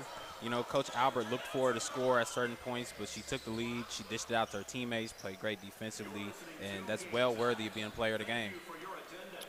Yeah, so we got another game to turn our attention to, as Coach Dorian Williams comes in tonight with his high-energy, high-flying team. And as we look out, we see that members of the football team are out here on the court tonight. And that was the big question as to who would suit up tonight for the Falcons as they look to get good things going here in this early season. Historically, this game has been a game that has been one that has been watched over and over with high energy. And so as the officials now blow the whistles, as the Falcons are going through their pregame dunk ritual, that has to stop now. And so we talk about players to watch here as we go into the game. We're going to look for the Falcons, as players to watch are brought to you by none other than Super Prep. And Super Prep is the premier sports outlet featuring the very best in high school and college student athletes in the city, state, and nation. Super Prep can be found right here on this station, CBS Sports Radio 105.3, and on social media at Super Prep OK. And so for the Falcons, number 12, Zion Williams. We know that he's a playmaker. He's a bucket waiting to happen, high-energy guy, looking to put this team on his back to repeat, tri-peat, that's, we're going to go with that. I like that. As the back-to-back state champions. Also number 10, Isaiah Wilkes. And that name, for me, in my era, brings back Wilk the Silk. He's got those tools in his bag and his belt. Amari Barrett, another player to watch for the Falcons, and he's number 10. And number 12, Adrian Anderson Nelson, a player with 3 names, but he's going to be a post presence here tonight for the Falcons should things go well. We know that Coach Williams is in his first year here as the head coach of the Falcons. However, when we talk about Dorian, and I know him as Dorian, I'm going to call him Dorian because I've been knowing him forever. We go back to when I was refereeing his games, when he played basketball at Douglas High School, and a standout player there for Coach Terry Long and the Douglas Trojans, and they won multiple state championships while he was there. Had a great collegiate run, was the assistant coach last year at Douglas High School, and now has come here to Millwood as the guy in the first chair, and he has these Falcons playing with high energy, high spirit, and a high-flowing show for them, as the Falcon fans and faithful are starting to file in here to see this version of the Millwood Falcons, as tonight will be the first night that some of the football players are suiting up, as I see Fisher on the floor for the Falcons. Not sure if any of the other football players are out here ready to go yet, as they're still trying to get into basketball shape. And we talked about that. The difference between basketball shape and football shape is basketball, you gotta run and run and run and run. Football, you work real hard for 7 seconds and you go back to the huddle and talk about it, right? So there is definitely a difference. And so tonight we'll see just where they are, and as we get ready for that process. For the Heritage Hall Chargers, coached by Dylan Sullivan. We look down here, and I don't know much about this team, but historically this has been a game that has been a high-energy, high-paced game as we're 3 minutes and 46 seconds before halftime. But the thing that's most intriguing to me is that as I look in the stands, I see Coach Hamilton in the stands who coached this team to multiple state championships throughout the years. He's no longer on the bench, but his son is. And so now Trey or Chris Hamilton II junior is on the bench. He was a 2015 graduate here at Heritage Hall, and now he's here coaching his alma mater and in the footsteps of his dad here tonight. So we're going to see how that all plays out. We'll take a quick break, come back on the other side with starting lineups, players to watch, and the expectations going forward. You're listening to Millwood Basketball, sponsored by SSM Health and Love's Country Stores and Travel Stops here on 105.3 HD1. We'll be back on the other side of the break. Oklahoma City, I'm Miles Perry, and I want you to tune in to my show, Super Prep Live. Super Prep Live takes an in-depth look at the Oklahoma high school student athlete and what makes he or she become great at what they do. Super Prep Live can be heard on OKC's CBS Sports Radio 105.3 and Instagram Live. Make sure you tune in and learn about the next great student athlete on Super Prep Live with me, Miles Perry.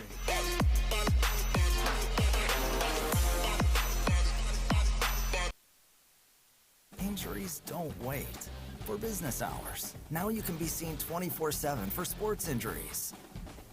Whether you have a sprain or a broken bone, at the SSM Health Bone and Joint Injury Clinic at 13401 Northwestern. Hey, this right here is a fat butt. Everybody been hearing about it on the radio. You can come to my Millwood City location, 6003 Southeast 15, or you can go to my admin, 285 South Santa Fe. Come get you one of these taters.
Welcome back to the field house here tonight as the starting lineups have been announced for both teams.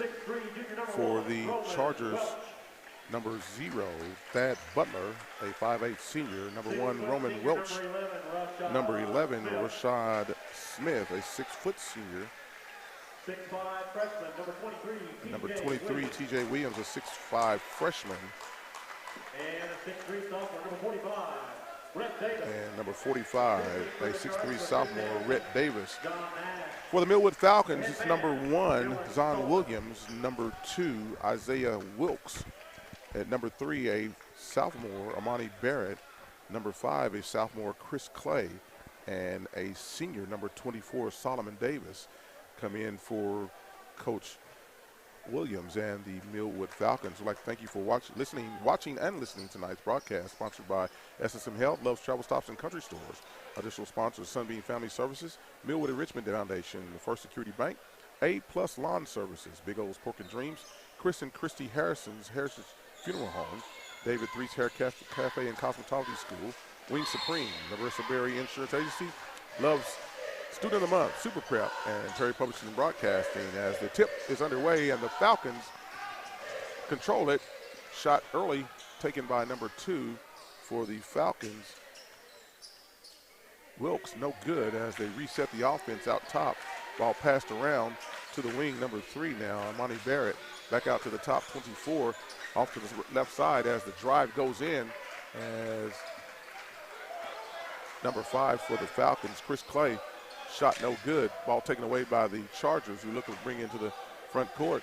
The Falcons deploy a man-to-man defense, and they are all over the place, long, lengthy, as their denial here. Help side comes from the backside, and there's a turnover as players dive to the floor, and there's a foul called on the play on number 23, TJ Williams, his first personal foul. Good help defense by Solomon Davis. Yeah, close out the backside, pushed him to the wing there, backside baseline help came up, and he was able to take care of that.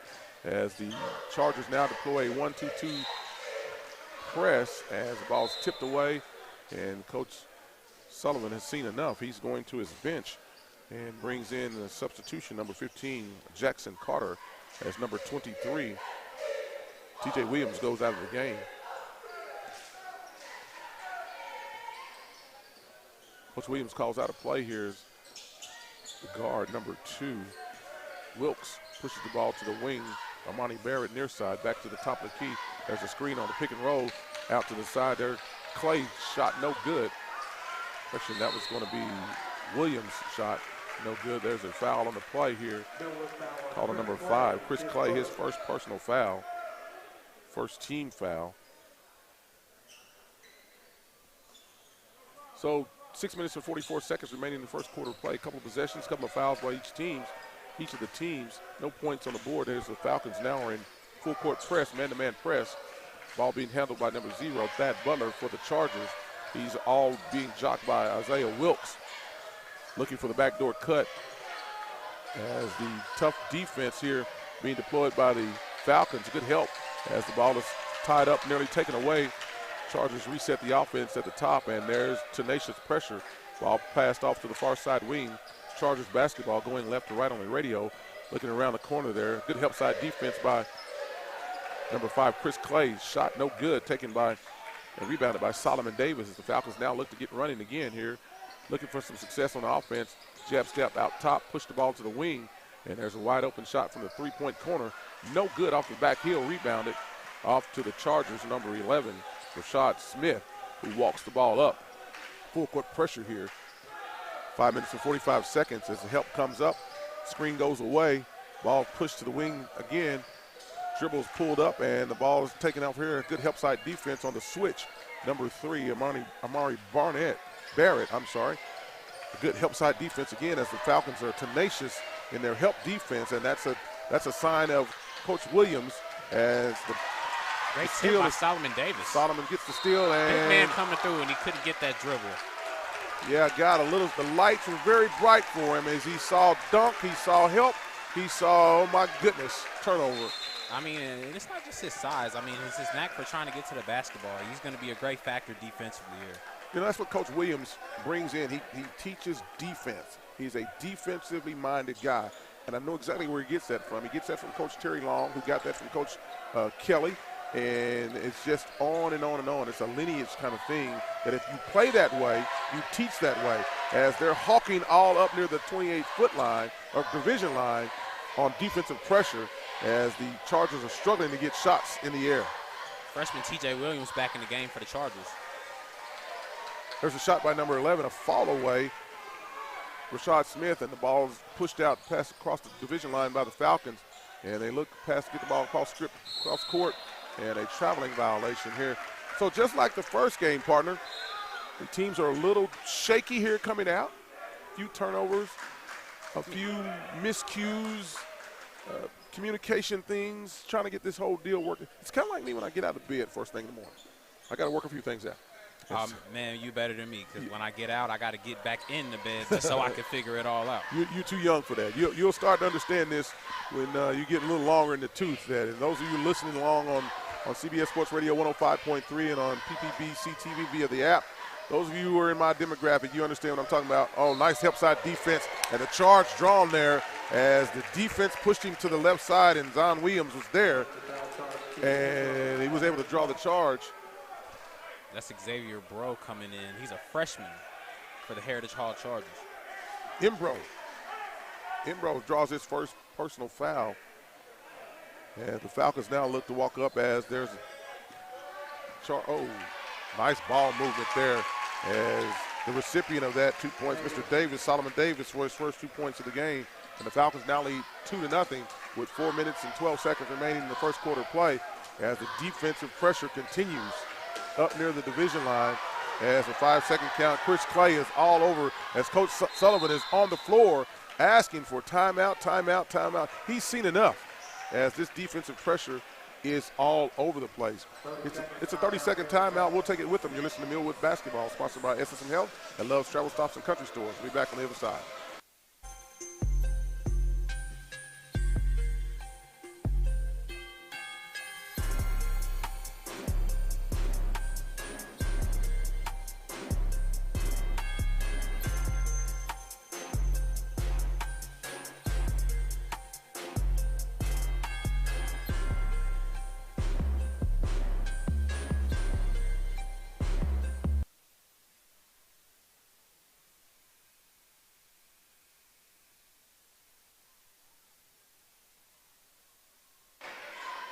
And welcome outside the field house here after the 30-second timeout taken by Coach Sullivan of the Heritage Hall Chargers as the Falcons now lead 2-0 here with 3 minutes and 59 seconds remaining in the first quarter play in a game where we haven't seen much point production, but we've seen a lot physically and defensively by the Falcons as they're continuing this ball hawking pressure, which is a trademark of Coach Dorian Williams, and a good switching defense as the Falcons are denying any opportunities to get to the rim to the Chargers as they're all over the floor.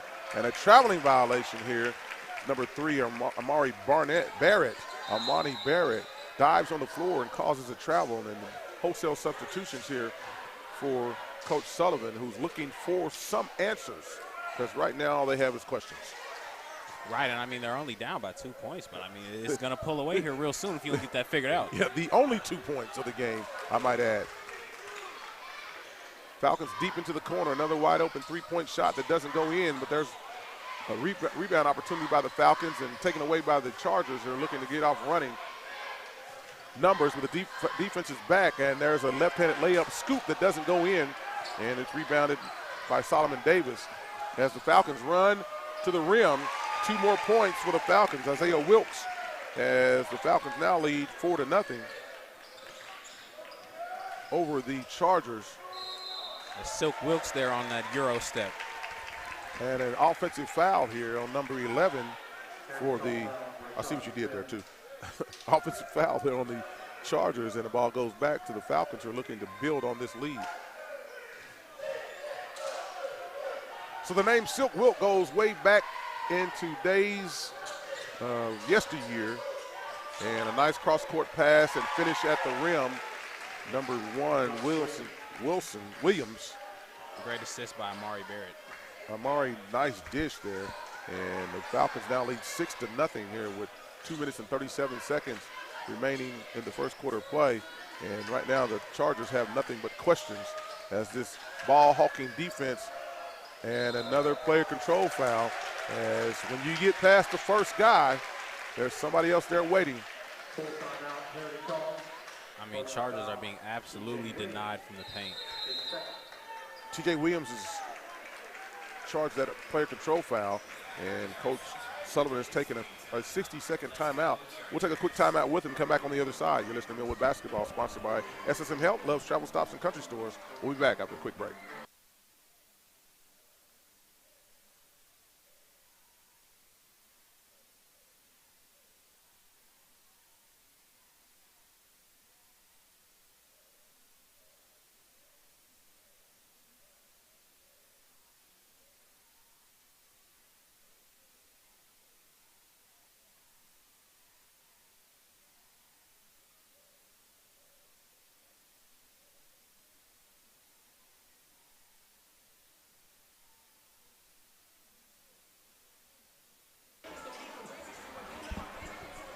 And we're back inside the field house here at Heritage Hall School. The second timeout taken by the Heritage Hall Chargers in the first quarter of play. 2 minutes and 24 seconds remaining in the first quarter, as where the Falcons lead 6-0, going left to right on your radio dial. And if you're watching via the stream PPBC TV, we certainly thank you for joining in. If you're going into your house and you want to be a part of the action, you want to see it, you can download the app at the Apple Store and the Google Play Store. PPBC TV. Dwayne Doolittle, Jamin Dawson here with you on this Tuesday night action, where the Falcons now bring the ball across the division line as they're looking to drive and nearly throw the ball away, and finally do. And it's taken by the Chargers in the front court. Big number 45 gets it out of his hands into one of the smaller guys, who gets to the rim, and the shot no good. There's a foul on the play, as that play was doomed from the start for the Falcons. Foul on number 2, Wilkes, his first foul. It's a great job by the freshman Xavier Bro for the Chargers, getting in that lane.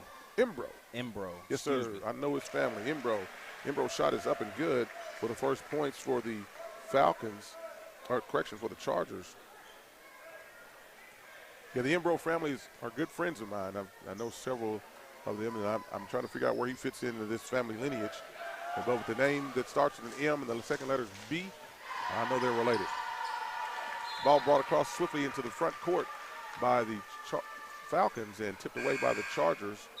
And the Falcons lead now 6-1. Substitution in the game for the Falcons, number 4, Josiah Mays, leaving the game number 5, Chris Clay.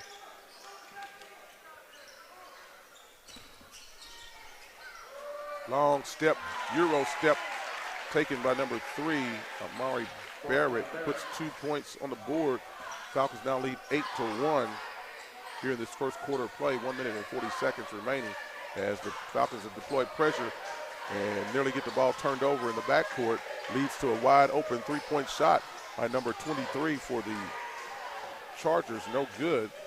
TJ Williams. The Falcons bring the ball into the front court, muscled up, as number 1, the point guard for the Falcons, Zon Williams, drives in. There's a foul on the play, number 12, Imbro, his first personal foul. Correction, second personal foul. 15 foul. Williams at the line shoots 2. First is good. Awaits the second. Here are substitutions into the game for the Falcons. Kelston Young, number 10, and number 11, Xavier Richards, a freshman, into the game for Coach Williams. At the line again, Zon Williams waits the second free throw. Falcons lead 9-1 here. 1 minute, 22 seconds remaining, as the student section from Heritage Hall challenges him, and he answers with the made free throw. Now lead 10-1. Cross-court pass to the big guy. Can he finish? There's defensive pressure there. No call, as he dipped his shoulder, and we played on as the Falcons look to push, and they get to the rim. Wilk for 2 on a coast-to-coast running play by the Falcons, and they're deploying the full court pressure all over, as Wilkes is going to be called for a foul. Correction, number 10 is going to be called for the foul. Young, his first personal. Right, he got his arm tied up there, Kelston Young.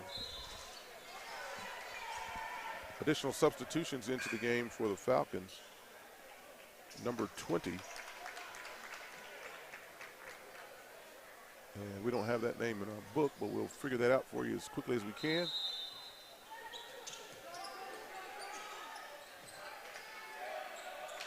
Ball in the front court. Pass it around. Defense. And there's a foul on the play. Foul's on number 4, Josiah Mays. His first personal 14th foul against. I'll make that the 15th foul, or the shooting foul, I should say. Kelston Welch at the line shoots 2. Roman Welch. I'm just all over the place with these names right now. First free throw's up and no good, as the Chargers are searching for answers, and nothing has come their way just yet. Second free throw is good. 43 seconds remaining in the quarter.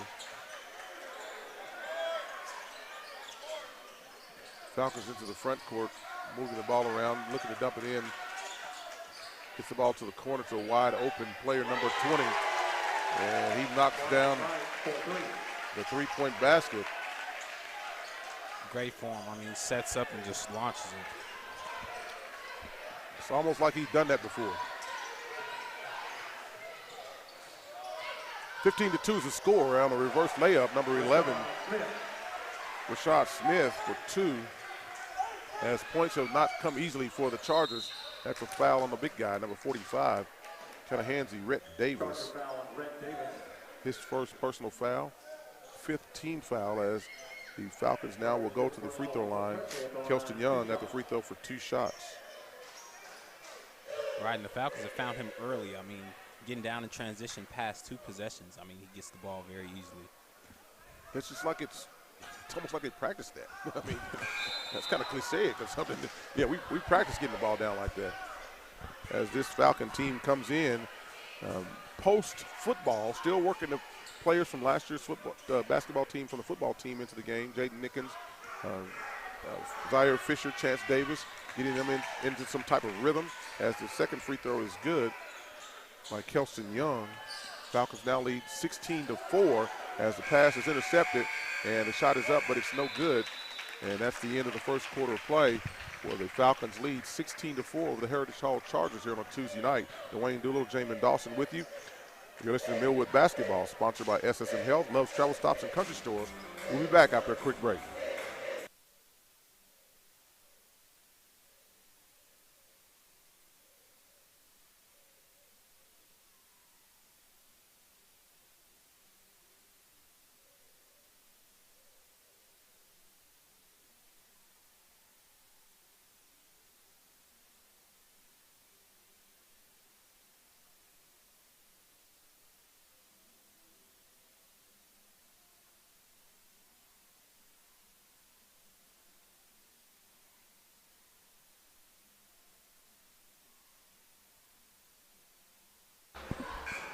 And we're back with you here inside the field house at Heritage Hall. Dwayne Doolittle, Jamin Dawson.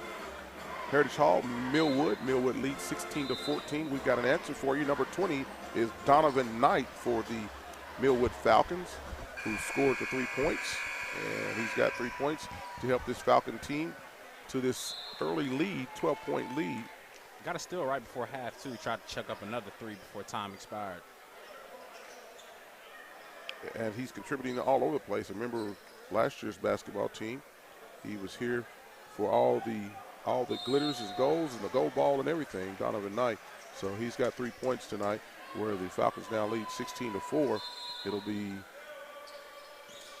Charger basketball to start the second quarter. More pressure from the Falcons, who just seem to be all over the place. And a pass taken away by Donovan Knight, the aforementioned, as he's running, looks to push the ball down to the corner, and the ball's taken away, and the Chargers are off and running.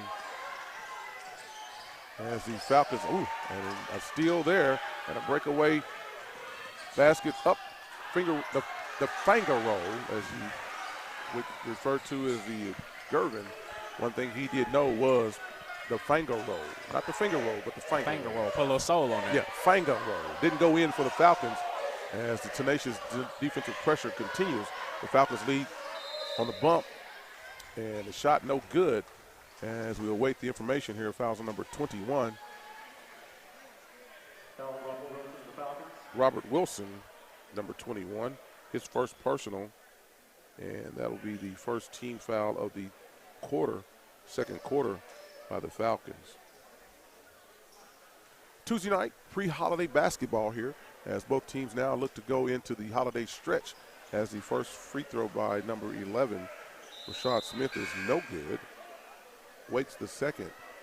Substitution set to come into the game, Xavier Imbro. Second free throw by Smith is good. And that's a grand total of 5 points now. They trail 16-5 here with 7 minutes and 7 seconds remaining before halftime. Falcons walk the ball up in the person of number 11, Richards, a freshman, seeing playing time here for the Falcons. Has the ball again at the top of the key, resets, calls for a screen, throws the ball into the middle, and there's a foul on the offense, number 10, a pushing foul, Kelson Young. His second personal foul, first team foul of the second half. Correction, second team foul of the second half for the Falcons. Substitution into the game for the Falcons. Robert Wilson. The long, leaky Robert Wilson. Full court pressure by the Falcons here as we're getting close to the 10-second backcourt count, as it should come any second now, and there it is. As an official, I just knew that was coming. So a turnover on the tenacious defense. Again, Coach Dorian teaches defense. This is a defensive-minded team. He got it from his coach, who got it from his coach, who got it from his coach. And so that defensive pressure, if you can play defense, we can always score. But if we can stop teams from scoring, we have a better chance of winning the game. And so first thing we want is an offside foul here called on number 20, Donovan Knight, on the push. His first personal foul, third team foul of this quarter against the Falcons. So again, this is the Millwood model, and as we talked about it during the girls' game, with 4A, Class 5A and 6A going to district play early, this eliminates the opportunities and exposure that Millwood will have to those higher-seeded, higher-class teams. And so they'll get those experiences in tournament play only now, and so they're having to search as why you saw them go to Kansas to play basketball. They'll be going to different tournaments to play. You won't see them playing those inner-city schools as much as you had before. It's a long three-point shot taken there. And no good. Rebound bounced around as the shot by Richards. No good. And the ball inbounded and thrown away by the Chargers, who got ahead of themselves on every front. 5:55 remaining before halftime, and the Falcons lead 16-5. And so no points, only 1 point scored here in this quarter, as the Falcons now have gone more to a more deliberate set offense. Here, the man-to-man defense being deployed by the Chargers, as the Falcons look to move and reverse the ball, looking for backdoor cuts, screens, and hedge plays. Boom, taking off the dribble, and there's a long three-point shot, again, taken by the Falcons' number 2, Wilkes. Can't find the bottom of the net, and the Chargers are off running into the front court on a quick pull by number 11, Smith. No good. Up the court quickly by the Falcons to number 11, Chance Davis, who puts the ball in for 2 points. It was a great vision by Isaiah Wilkes finding his teammate cross court. And there's a traveling violation, as number 11 in our book is Chance Davis, a veteran member of this ball club, as well as a member of the football team for the Millwood Falcons. Falcons again off a state championship run, finishing second again to Washington for the second year in a row. Gold ball chasing came up just a little short, but this is the same how it looked last year as the basketball team embarked upon their state championship run and for back-to-back championships. Turnover by the Falcons, pushed into the front court by the Chargers. A long three-point shot as the shooter, Thad Butler, waves at the ball, poses, and a shot falls off the rim, and the Falcons set up their offense. Scramble drills as the backdoor cut goes into number 3, Amari Barrett, for 2 points. Falcons now lead 20-5. 4 minutes and 20 seconds remaining in this quarter of play on a push up court by the Chargers. Butler on the 2 for the Chargers as they push the ball into the front court. A tripping foul is going to be called here as Wilkes was headed to the goal. Charger foul on number 1, Roman Welch, his first personal foul and first team foul of the quarter. It'll be Falcon ball under the goal. Ball inbounded out into the 28-foot line, reversed to the near side, court side, table side here. Handled by number 3, Barrett.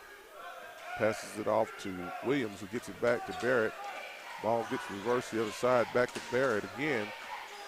Dribble entry from the corner, and 3 seconds is the call against the Falcons, as number 24 for the Falcons, Solomon Davis, took up real estate and stayed there.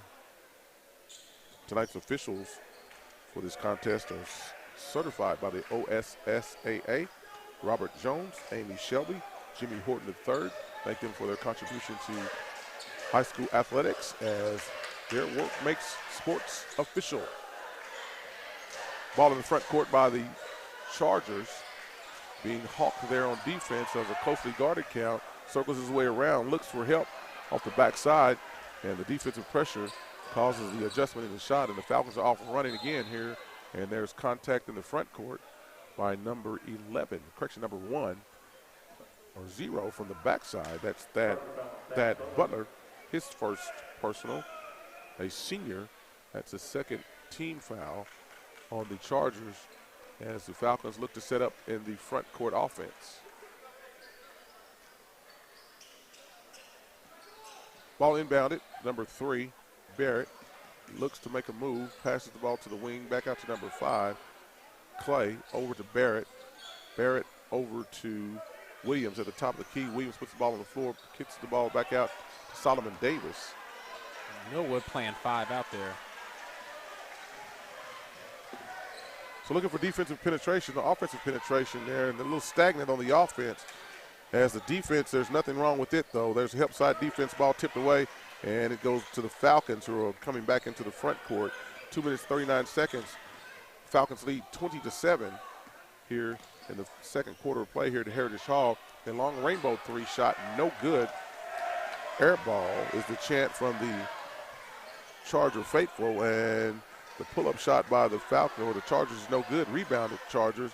Number 12, Imbro, spies a 3-point shot, no good. And there's a kick violation call from the far side. And the ball goes back to the Chargers. Coach Williams not happy with that call that came from the far side official, and he's talking to the near side official about it, who didn't blow his whistle. And all he has is a conversation. Ball set to be inbounded by the Chargers, and it is triggered back to the corner. And this one is kicked by the Falcons in the person of number 3, Barrett. And it will be Charger ball sideline. 2 minutes, 11 seconds, where the Falcons lead 20-7 as the drive to the goal, and he's hawked, and a traveling violation as the defense comes up big for the Falcons as substitutions come into the game on a timeout taken by Coach Williams and the Millwood Falcons. It's a 30-second timeout. We'll take it with them. You're listening to Millwood Basketball, sponsored by SSM Health, Love's Trouble Stops and Country Stores. We'll be back on the other side.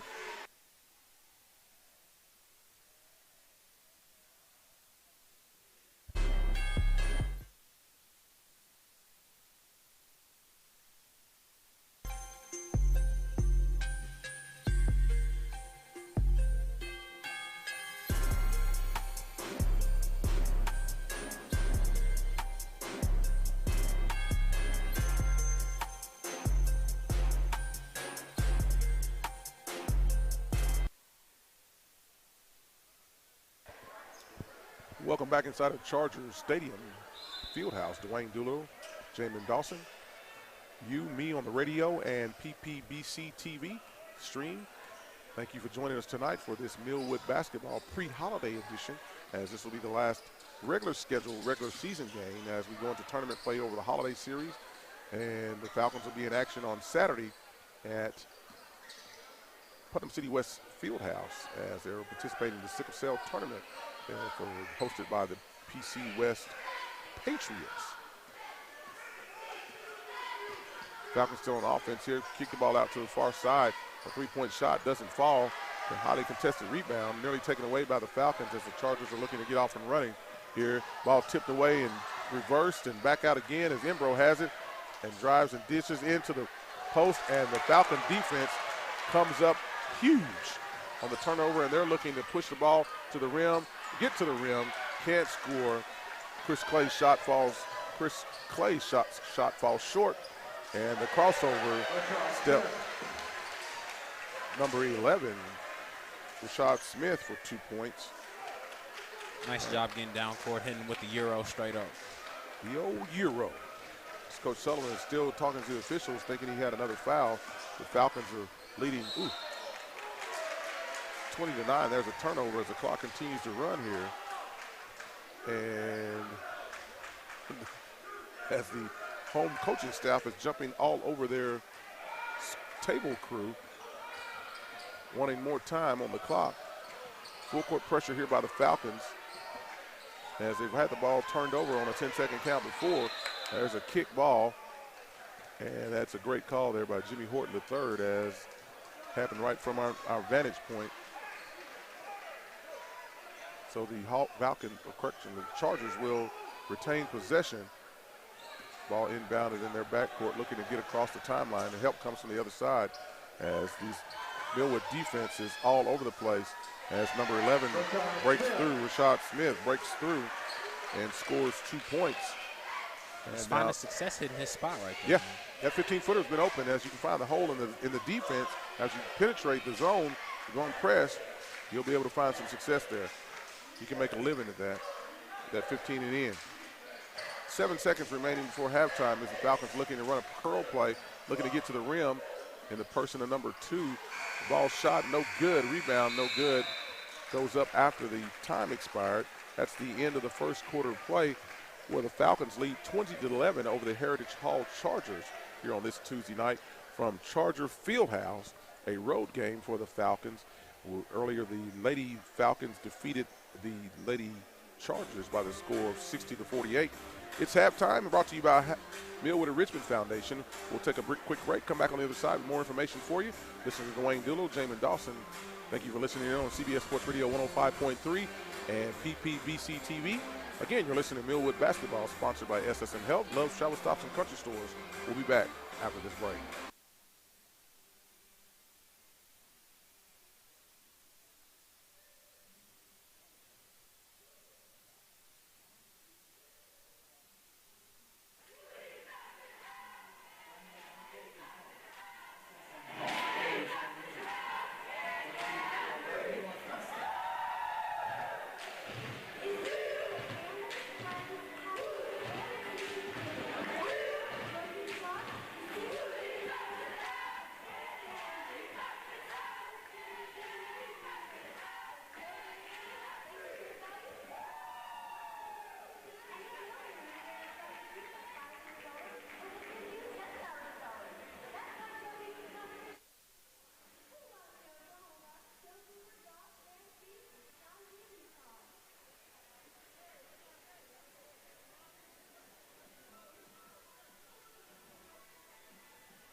And welcome back here to the field house here at halftime, where the Millwood Falcons lead the Heritage Hall Chargers 20-11. We're at halftime, and halftime is sponsored by the Millwood Enrichment Foundation, and they're raising $25,000 to help take care of their teachers and scholarships for Millwood students. Help make a positive difference in investing in our jewel institution, Millwood Public Schools. You can make a contribution today at Cash App, Millwood Enrich OKC.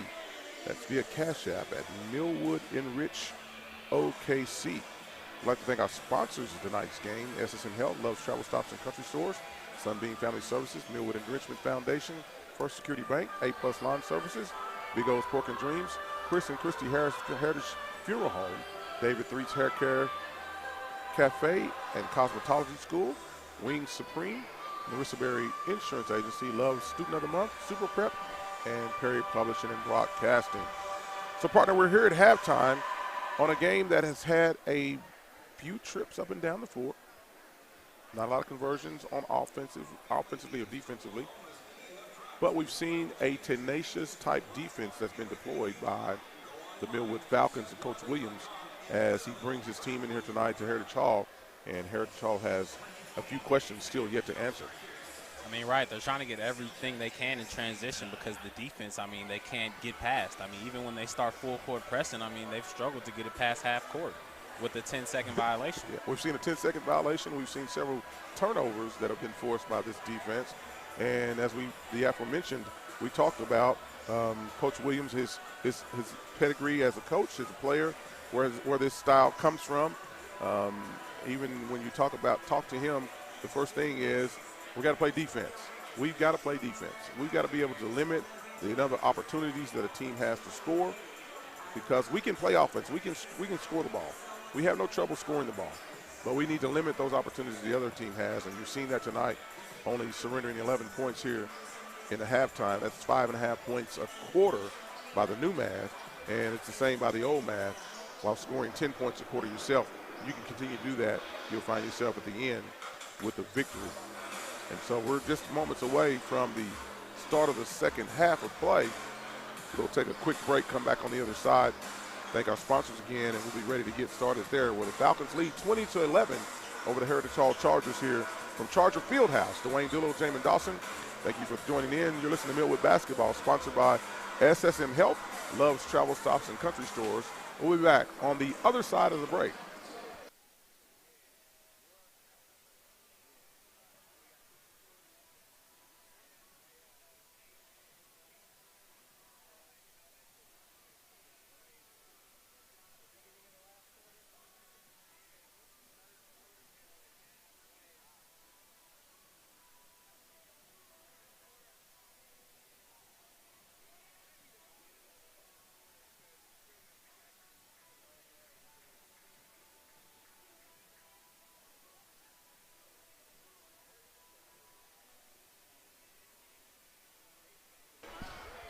And once again, we're back here at the Fieldhouse, Heritage Hall Fieldhouse, on the campus of Heritage Hall Schools on this pre-holiday Christmas break game, last game before these schools take their break for the holiday season.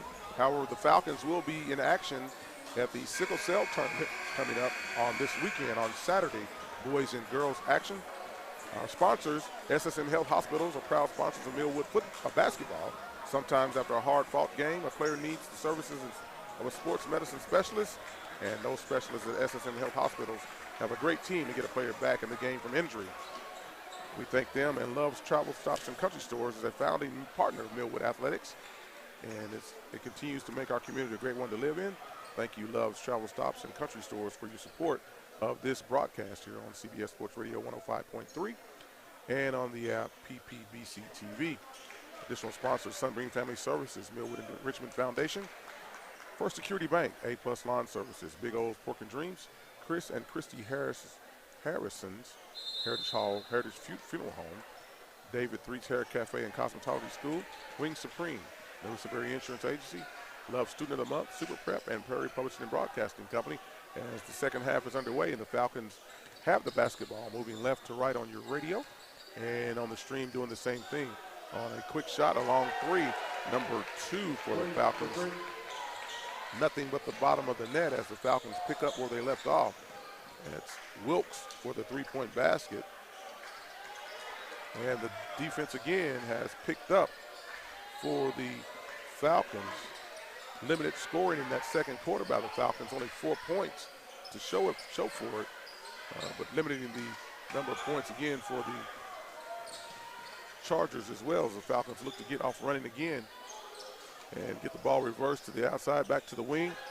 Dribble penetration to the wing, to the baseline, cut off.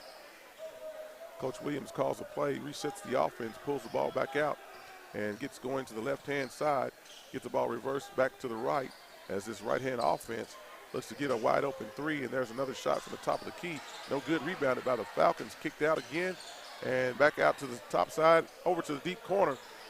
Wide-open three, and it falls short, rebounded by the Chargers as they look to push the ball into the front court. And here comes the defense again.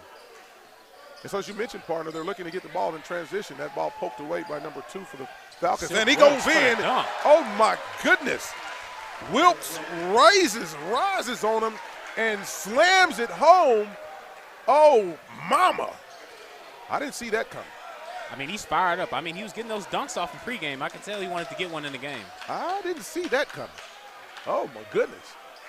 That has brought a hush over the Charger faithful here as they are still struggling in the front court here as the Falcons now lead 25-11 as the 5-second count is continued there on a kick ball that's kicked away. And another breakout, fumble the ball, and he goes up again. Just the layup. He was trying to catch that dribble. He was trying to stay on his feet. Couldn't get his dribbles lined up there. Nonetheless, 2 points on the bucket. Falcons now lead 27-11 here in this third quarter, 5 minutes and 39 seconds. As this tough defense being deployed as Coach Williams looks for a 3-second or 10-second backcourt call as the Charger players are falling all over the place under this pressure. The number 11 lines it up and shoots it no good. Rashad Smith, he's leading the team tonight.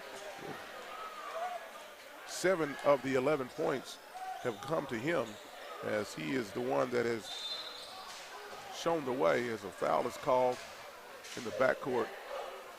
Number 1 on Welch. First team foul of the second half, his second personal foul. Falcons in ball now in the backcourt, bringing the ball up. Wilkes, Isaiah Wilkes for the Falcons. Throws the ball over the top into the corner. And the recipient of the pass, shot no good. Number 24, Solomon Davis, as the Chargers are off and running, but the defense is there for the Falcons. A one and done, and the Falcons are running again, looking to go hard into the goal. And there's contact on the drive. Shot no good. Foul on the big guy, Rhett Davis, his second personal foul. As the Falcons will go to the line to shoot a pair. Number 5, Chris Clay. Clay at the line, 2 shots. At the line, shoots 2 for the Falcons. First shot's up, and it is good. Falcons now lead 28-11 here. 4 minutes, 51 seconds remaining in the third as Clay awaits the second free throw. And it is good, too. And now Falcons lead 29-11. And again apply full court pressure as this pressure has paid dividends for the Falcons in limiting the number of points that the Chargers have been able to obtain and the number of looks as the ball is tipped away back into the backcourt.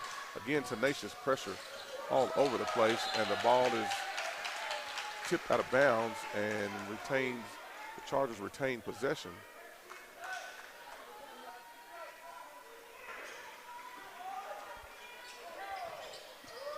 Ball inbounded, and a bear hug call here on number 24, Solomon Davis. His first personal foul. First personal foul of the game. First team foul of this quarter for the Falcons. 29-11 is the score here. 4:28 remaining in the third quarter of play. Number 15 finds himself wide open at the three-point line. He was looking to pass, but Carter takes the three and knocks it down.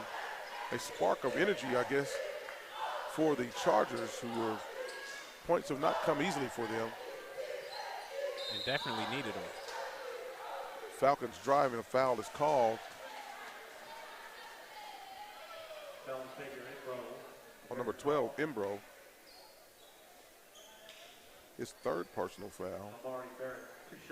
Barrett at the line shoots 2 for the Falcons.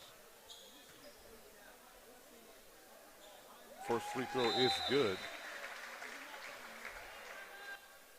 And more substitutions for the Chargers. Coming in 21, Britt Mallaby. So Coach Sullivan looking for some combinations that could yield some success for him. Second free throw is up and no good for the Falcons. Rebound to the Chargers, who are looking to run. And immediately number 21 comes into the game, and the lights were bright. That shot no good, took a long three. Ooh, ooh, oh my So goodness. shifty. Oh, Great move by Wilkes. Isaiah Wilkes. Ooh, Wilkes just shook him and then came back and played defense. Only to see Wilkes get to the goal. The defense was there, and he said, I had him, I missed him. Wilkes to the goal for 2 shots. That foul called on number 5, Chris Clay, his second personal, second team foul for the Falcons. At the line, number 11 for the Chargers, Rashad Smith shoots 2 free throws. Again, Smith is leading the way for this team tonight. First free throw is good. I mean, it's just from staying aggressive and taking advantage of every opportunity he can to score. Yes, if no one else will. He's got 9 of the 16 points for. That's a push foul right there. Straight to the rack and an and one. Yeah, there's a push foul out top that was missed. However, the Falcons get to the rim for 2 points and put 2 more points on the book for the Falcons. Another foul. Chris Clay knocks down to 2. He gets a free throw coming out of that.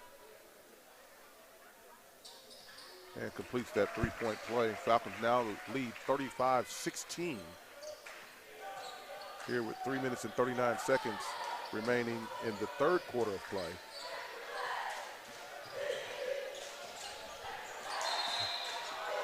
Help side defense and a foul call on number 3, Barrett. His first personal foul, third team foul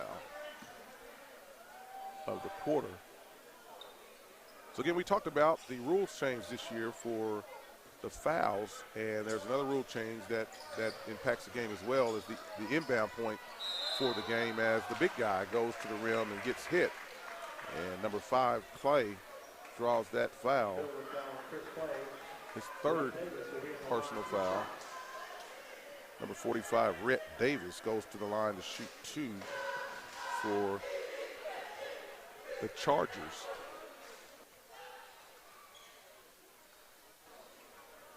First shot is no good. I mean, he hasn't had the most production, of course, but I mean, he's a bright spot for the team. I mean, he's getting inside. He's not hesitating, trying to get it straight up to the rack, get to the free throw line. He's looking to make an impact, but these guys are so quick. They're not only quick, they're fast. Second free throw rattles around and falls in for Davis, who now Chargers trail 35-17. And just like that, the Falcons to the rim. And another 2 points. Barrett slices and dices to the goal.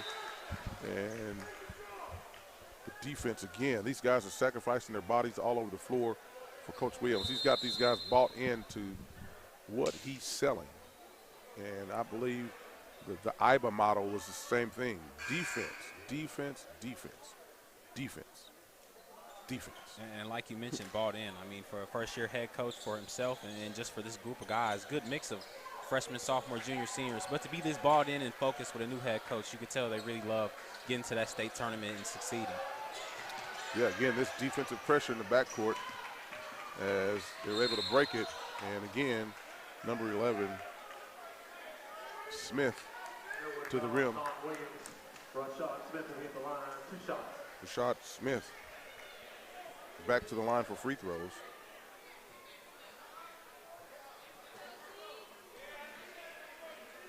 Zon Williams picks up his first personal foul for the Falcons. It's the 5th team foul, so the Chargers will be shooting as the first free throw for Smith finds its mark.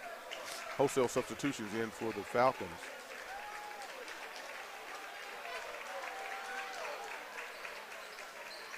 And so we're starting to see the dividends of the depth of the bench for the Falcons.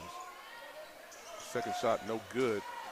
And the Falcons now back out running again, as these are familiar faces from last year's team. Fisher, Donovan Knight. And there's a long three. Chance Davis takes a long three and knocks it down, as the Falcons now lead 40-18. And there's a steal by Davis, who comes off the bench and brings a lot of energy. And these are some of the football players that were very intricate in the success the team had last year, now working their way back into basketball shape here. And Coach Williams has them placed in now.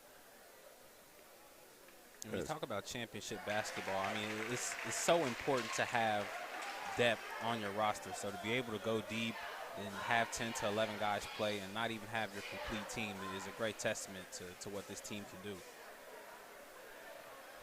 Absolutely. I couldn't agree more with that sentiment. And these guys, too, have bought in, as last year's coach is now a PC North Panther, Coach Jeffries, and has moved up to Class 6A as more pressure being applied. Foul on number 11, Davis. His first personal. Number 23 is TJ Williams, who is a 6'5" freshman and has been held scoreless to this point in the ball game. That's a tribute to the pressure and the defense that's been played by this Falcon team. First free throw by Williams is good. Awaits the second. Again, I'd like to recognize our officials tonight who are certified by the OSSAA. Robert Swamp Jones, Amy Shelby, Jimmy Horton III. I'd like to thank them for their contribution to athletics as they make sports official. Long shot, no good. Rebound and worked around the horn by the Falcons. Dribble penetration, reset and got to the rim and no good. Push off, back up, no good. Rebounded to the Chargers, number 11, Smith. Mr. Do It Everything for the Chargers tonight. The floater by number 0, Butler, no good. Hell ball goes to the Chargers as the Chargers now are starting to see the frustration here as they trail by 22 points, 42-20. 1 minute and 26 seconds remaining in the third quarter of play. As a drive to the goal, and there's a Falcon there. And a long shot, and there's a Falcon there for the rebound. And the Falcons are off and running, looking to push to the deep corner. Might have got a travel there as Davis got ahead of himself. Or Fisher, I'm sorry, got ahead of himself there.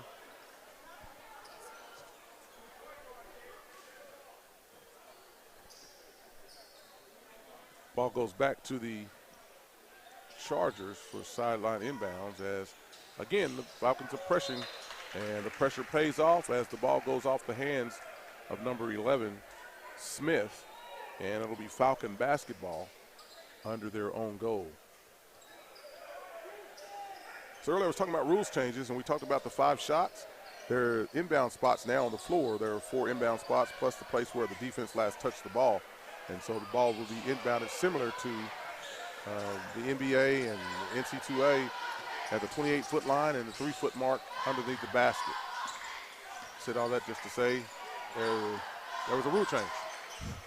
You got to explain it. You know, everybody won't get that explanation or they won't understand. That's just the referee in me. A little stutter step taken by number 45, and he battles and battles and battles and gets the ball back out to a teammate. And Ruben Welch is the recipient of it and knocks down 2.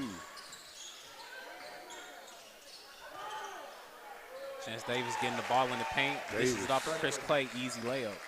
Man, that's just playing basketball with your buddy. 44-22 here in the waning seconds of the third quarter in a night where the Falcons have been in control most of the night. Well, all of the night. And an offensive foul here called against the Chargers. Thad Butler.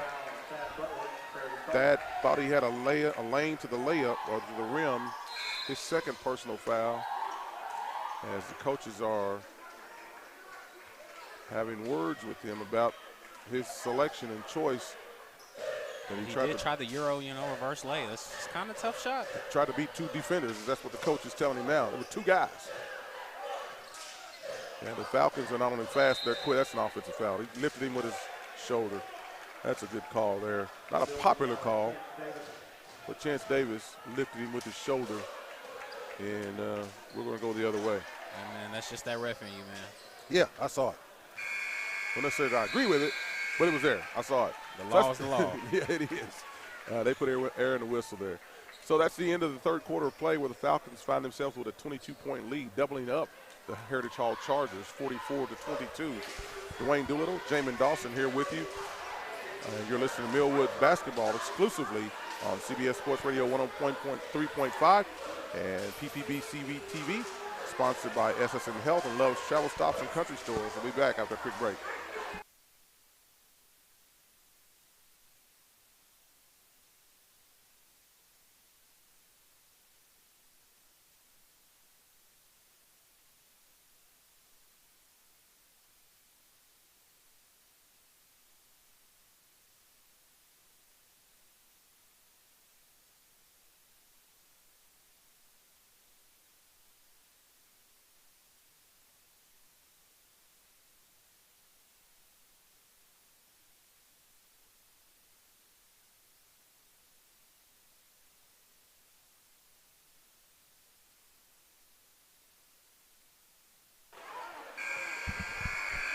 Once again, welcome back inside the field house.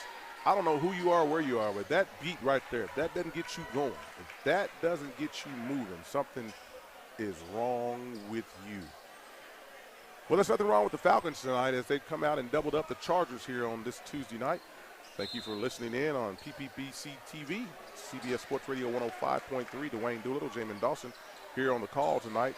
Here, what it's been a Millwood-dominated night here in Chargerland as the Lady Falcons were victorious 60-48 in the earlier contest, and now the men of Falcon basketball are ahead on a steal now. A rare steal taken away by Imbro as he looks to push, and he's ball hawked, and he gets a reverse layup up, no good.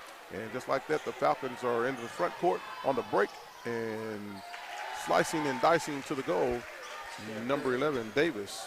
2 more points there for the Falcons. Falcons continuing to play good defense. And another turnover. Smith losing that dribble. And so we talked about it in the pregame. Defense, defense, defense. Defense. And we've had defense tonight.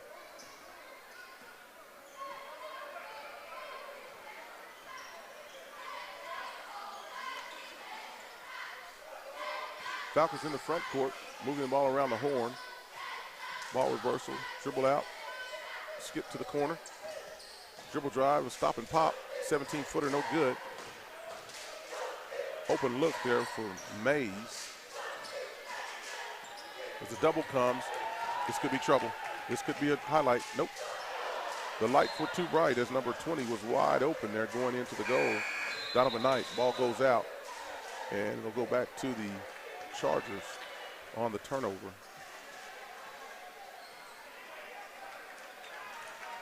And we've got a sub. Third quarter, Falcons scored 22 points. And that's where it broke it over. And similar to the earlier game, where the ladies Falcons scored 20 points to break the game open after a 5-point lead going into halftime. Driving kick by Smith. Pull-up J off the mark by Carter. Good defense there played by Robert Wilson, who denied the shot there by TJ. And the Falcons continue to move and work the ball. 6:04 remaining. A long shot from the corner off the glass, no good. And there's a foul call, over the back call. Dominic White. First team foul of the quarter for the Falcons. Into the front court now. Rashad Smith drives, dishes to TJ. TJ shoots it over the goal, and he gets hit. On a driving kick, Rashad Smith to TJ Williams. And Williams is a little frustrated with himself. However, he got hit, and there's a substitution coming into the game. And he's just a freshman. And he's being replaced by a sophomore. His upside is great, though. He's got a great build. He's just got to understand the game a little more. A little push off there. Rebound by the Chargers, and the long hands of the Falcons take it away. And take it away again, and now we're off and running. And there's a cross-court pass, and boom, that's going to be a blocking foul. Nope. As I saw that differently. Play control foul called against the Falcons. Mays, his second personal foul, third team foul. I didn't have my broadcaster glasses on that play, and I also had my referee glasses on, and I saw a different play than that. However, the official was in a better position than I was, and this is a Millwood Falcon broadcast. Hey, that's a great answer. Great answer. This is a Millwood Falcon broadcast, and we certainly thank you for being a part of it tonight, folks. Thank our title sponsors, SSM Health, Love's Travel Stops and Country Stores. Additional sponsors, Sunbeam Family Services, the Millwood Enrichment Foundation, First Security Bank, A+ Lawn Services, Big Old Pork and Dreams, Chris and Christy Harrison's Heritage Funeral Home, David Threet's Hair Cafe and Cosmetology School, Wings Supreme, the Risterberry Insurance Agency, Love Student of the Month, Super Prep, Prairie Publishing and Broadcasting. Falcons take the ball over. It's turnover by the Chargers, and the Falcons find themselves with it again. And a long shot. Boom! That's a money ball.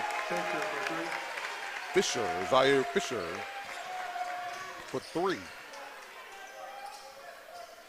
That looks eerily familiar, as Fisher is playing deny defense on the #1 scorer on the team.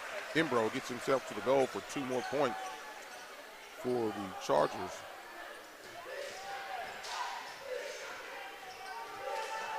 Fisher again for 3, no good.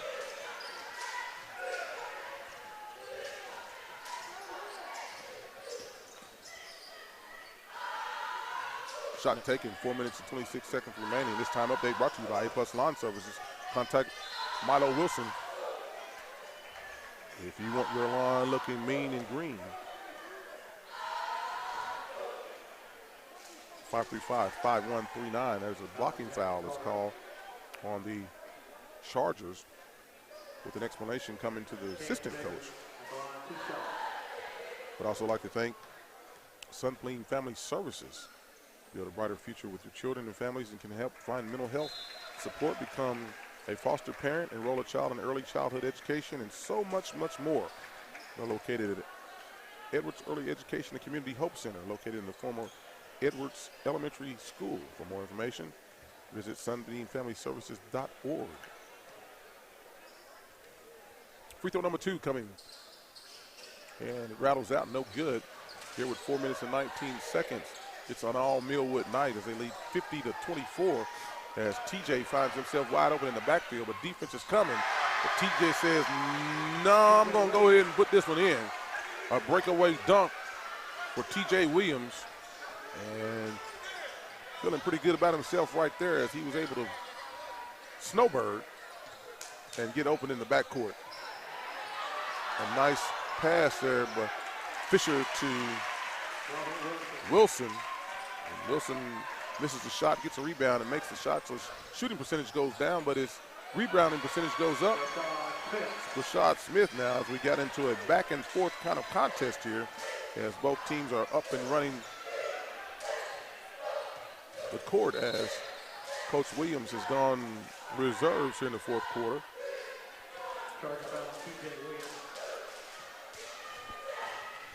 That foul called on T.J. Williams, his third personal foul.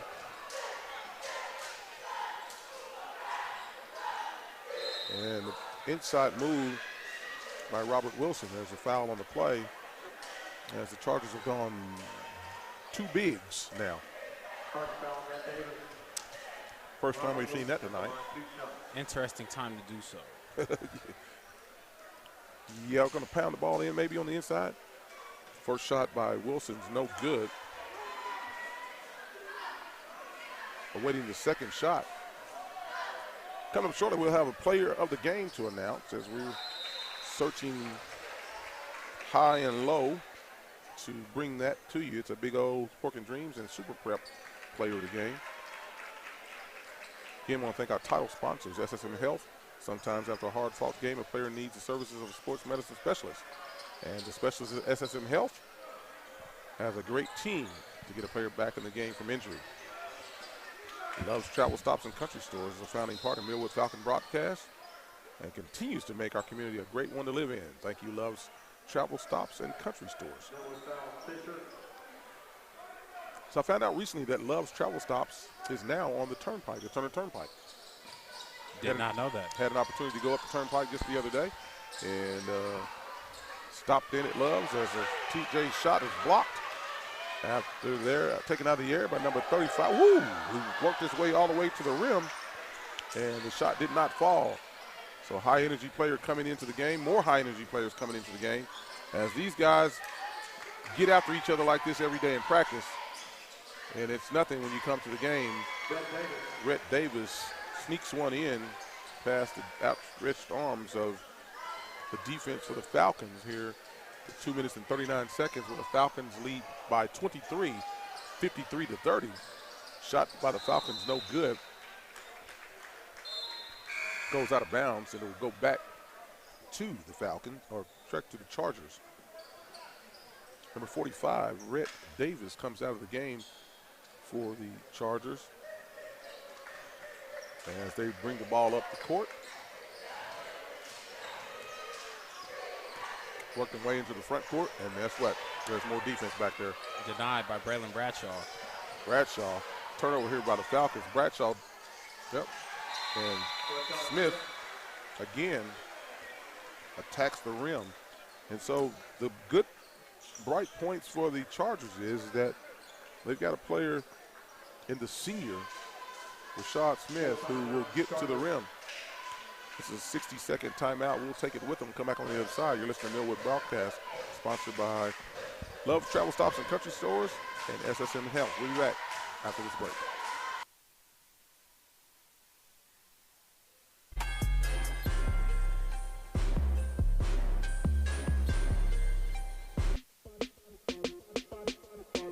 Oklahoma City, I'm Miles Perry, and I want you to tune into my show, Super Prep Live.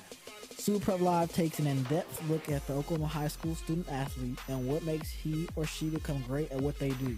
Super Prep Live can be heard on OKC's CBS Sports Radio 105.3.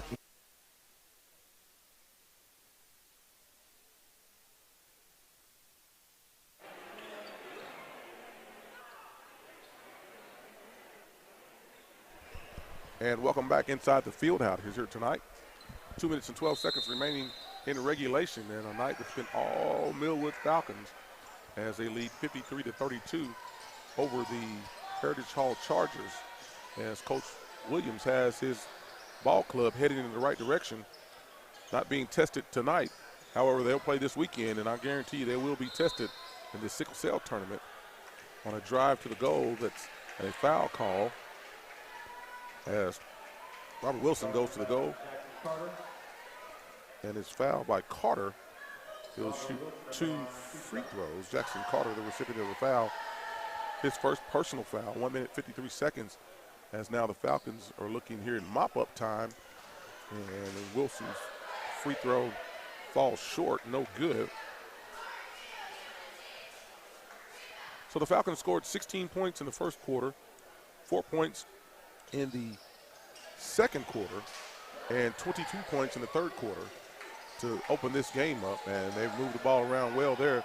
The lights were just too bright right there, but they're still scrapping, looking to get after the basketball, and it's turned over, picked up by the Falcons, and Smith gets the ball reversed to Jackson, moves it over to the corner, out to TJ, who sees a three-point shot go up, no good. Wilson in defense brings the ball down, and he runs over a guy. That's going to be an offensive foul. So Wilson was channeling his inner Spud Webb, I guess you could say, or some other ball handler, Trey Young, and didn't quite get everything down on that and ran over the defender, and it'll be Heritage Hall ball. Wholesale substitutions in the Chargers. On the night, I don't know if you know, but I learned that from you today. Wholesale substitutions. Like that. I picked that up from somebody too. And a wholesale substitution when they bring in a whole bunch of people. Clearing the bench, so we're just over 1 minute remaining here, and all the starters are out for both clubs. As Imbro drives and penetrates the lane there with a 7-footer, can't make it, and gets fouled. And he'll go to the line. Moore is the recipient of the foul, his first personal foul. Imbro shoots 2.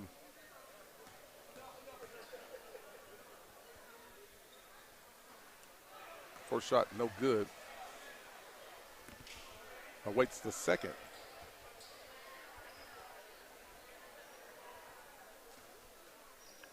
Imbro will go through his pre-game, pre-shot ritual. Ball is up, and it too is no good. Rebounded to the Falcons, who are looking to push the ball into the front court. Just crossover into the rim of Dish. Wilson goes up, ball stripped from his hand, picks it back up, throws it back out. Spin move, turnover. Chargers running into the front court. Boom, the shot goes up, no good. Rebound, Falcons. Bradshaw. Fisher walks the ball up.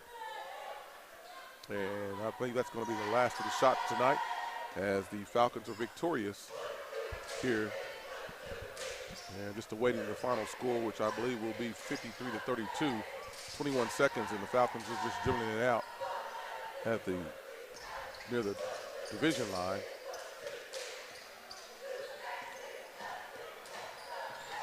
Fisher wheeling and dealing, dishes the ball back out.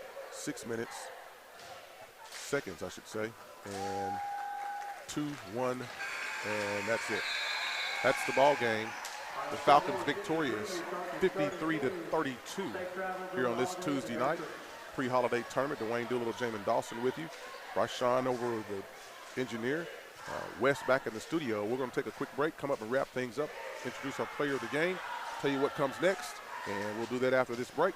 You're listening to Millwood Basketball, sponsored by SSM Health, Love's Travel Stops and Country Stores. We'll be back on the other side.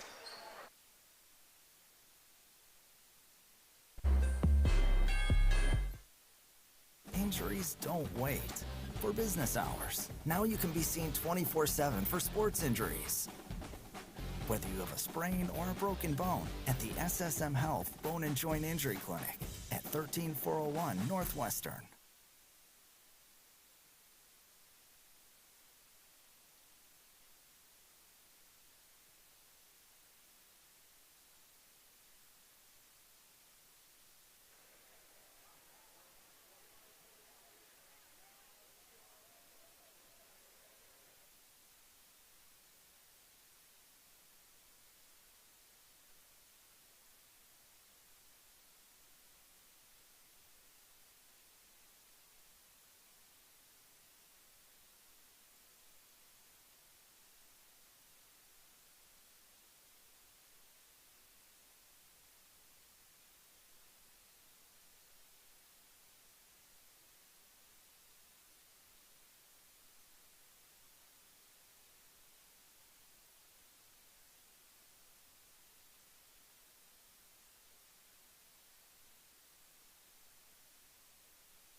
And welcome back into the broadcast here in a post game sponsored by SSMF Hospitals. Sometimes after a hard-fought game, a player needs the specialists at SSM Health Hospitals to get back into the game. And SSM Health Hospitals has the doctors and the technology to get you where you need to be. So tonight, where the Falcons were victorious on the women's side and the men's side, 53-32, partner, what's left for us is to look ahead, say what we liked about tonight,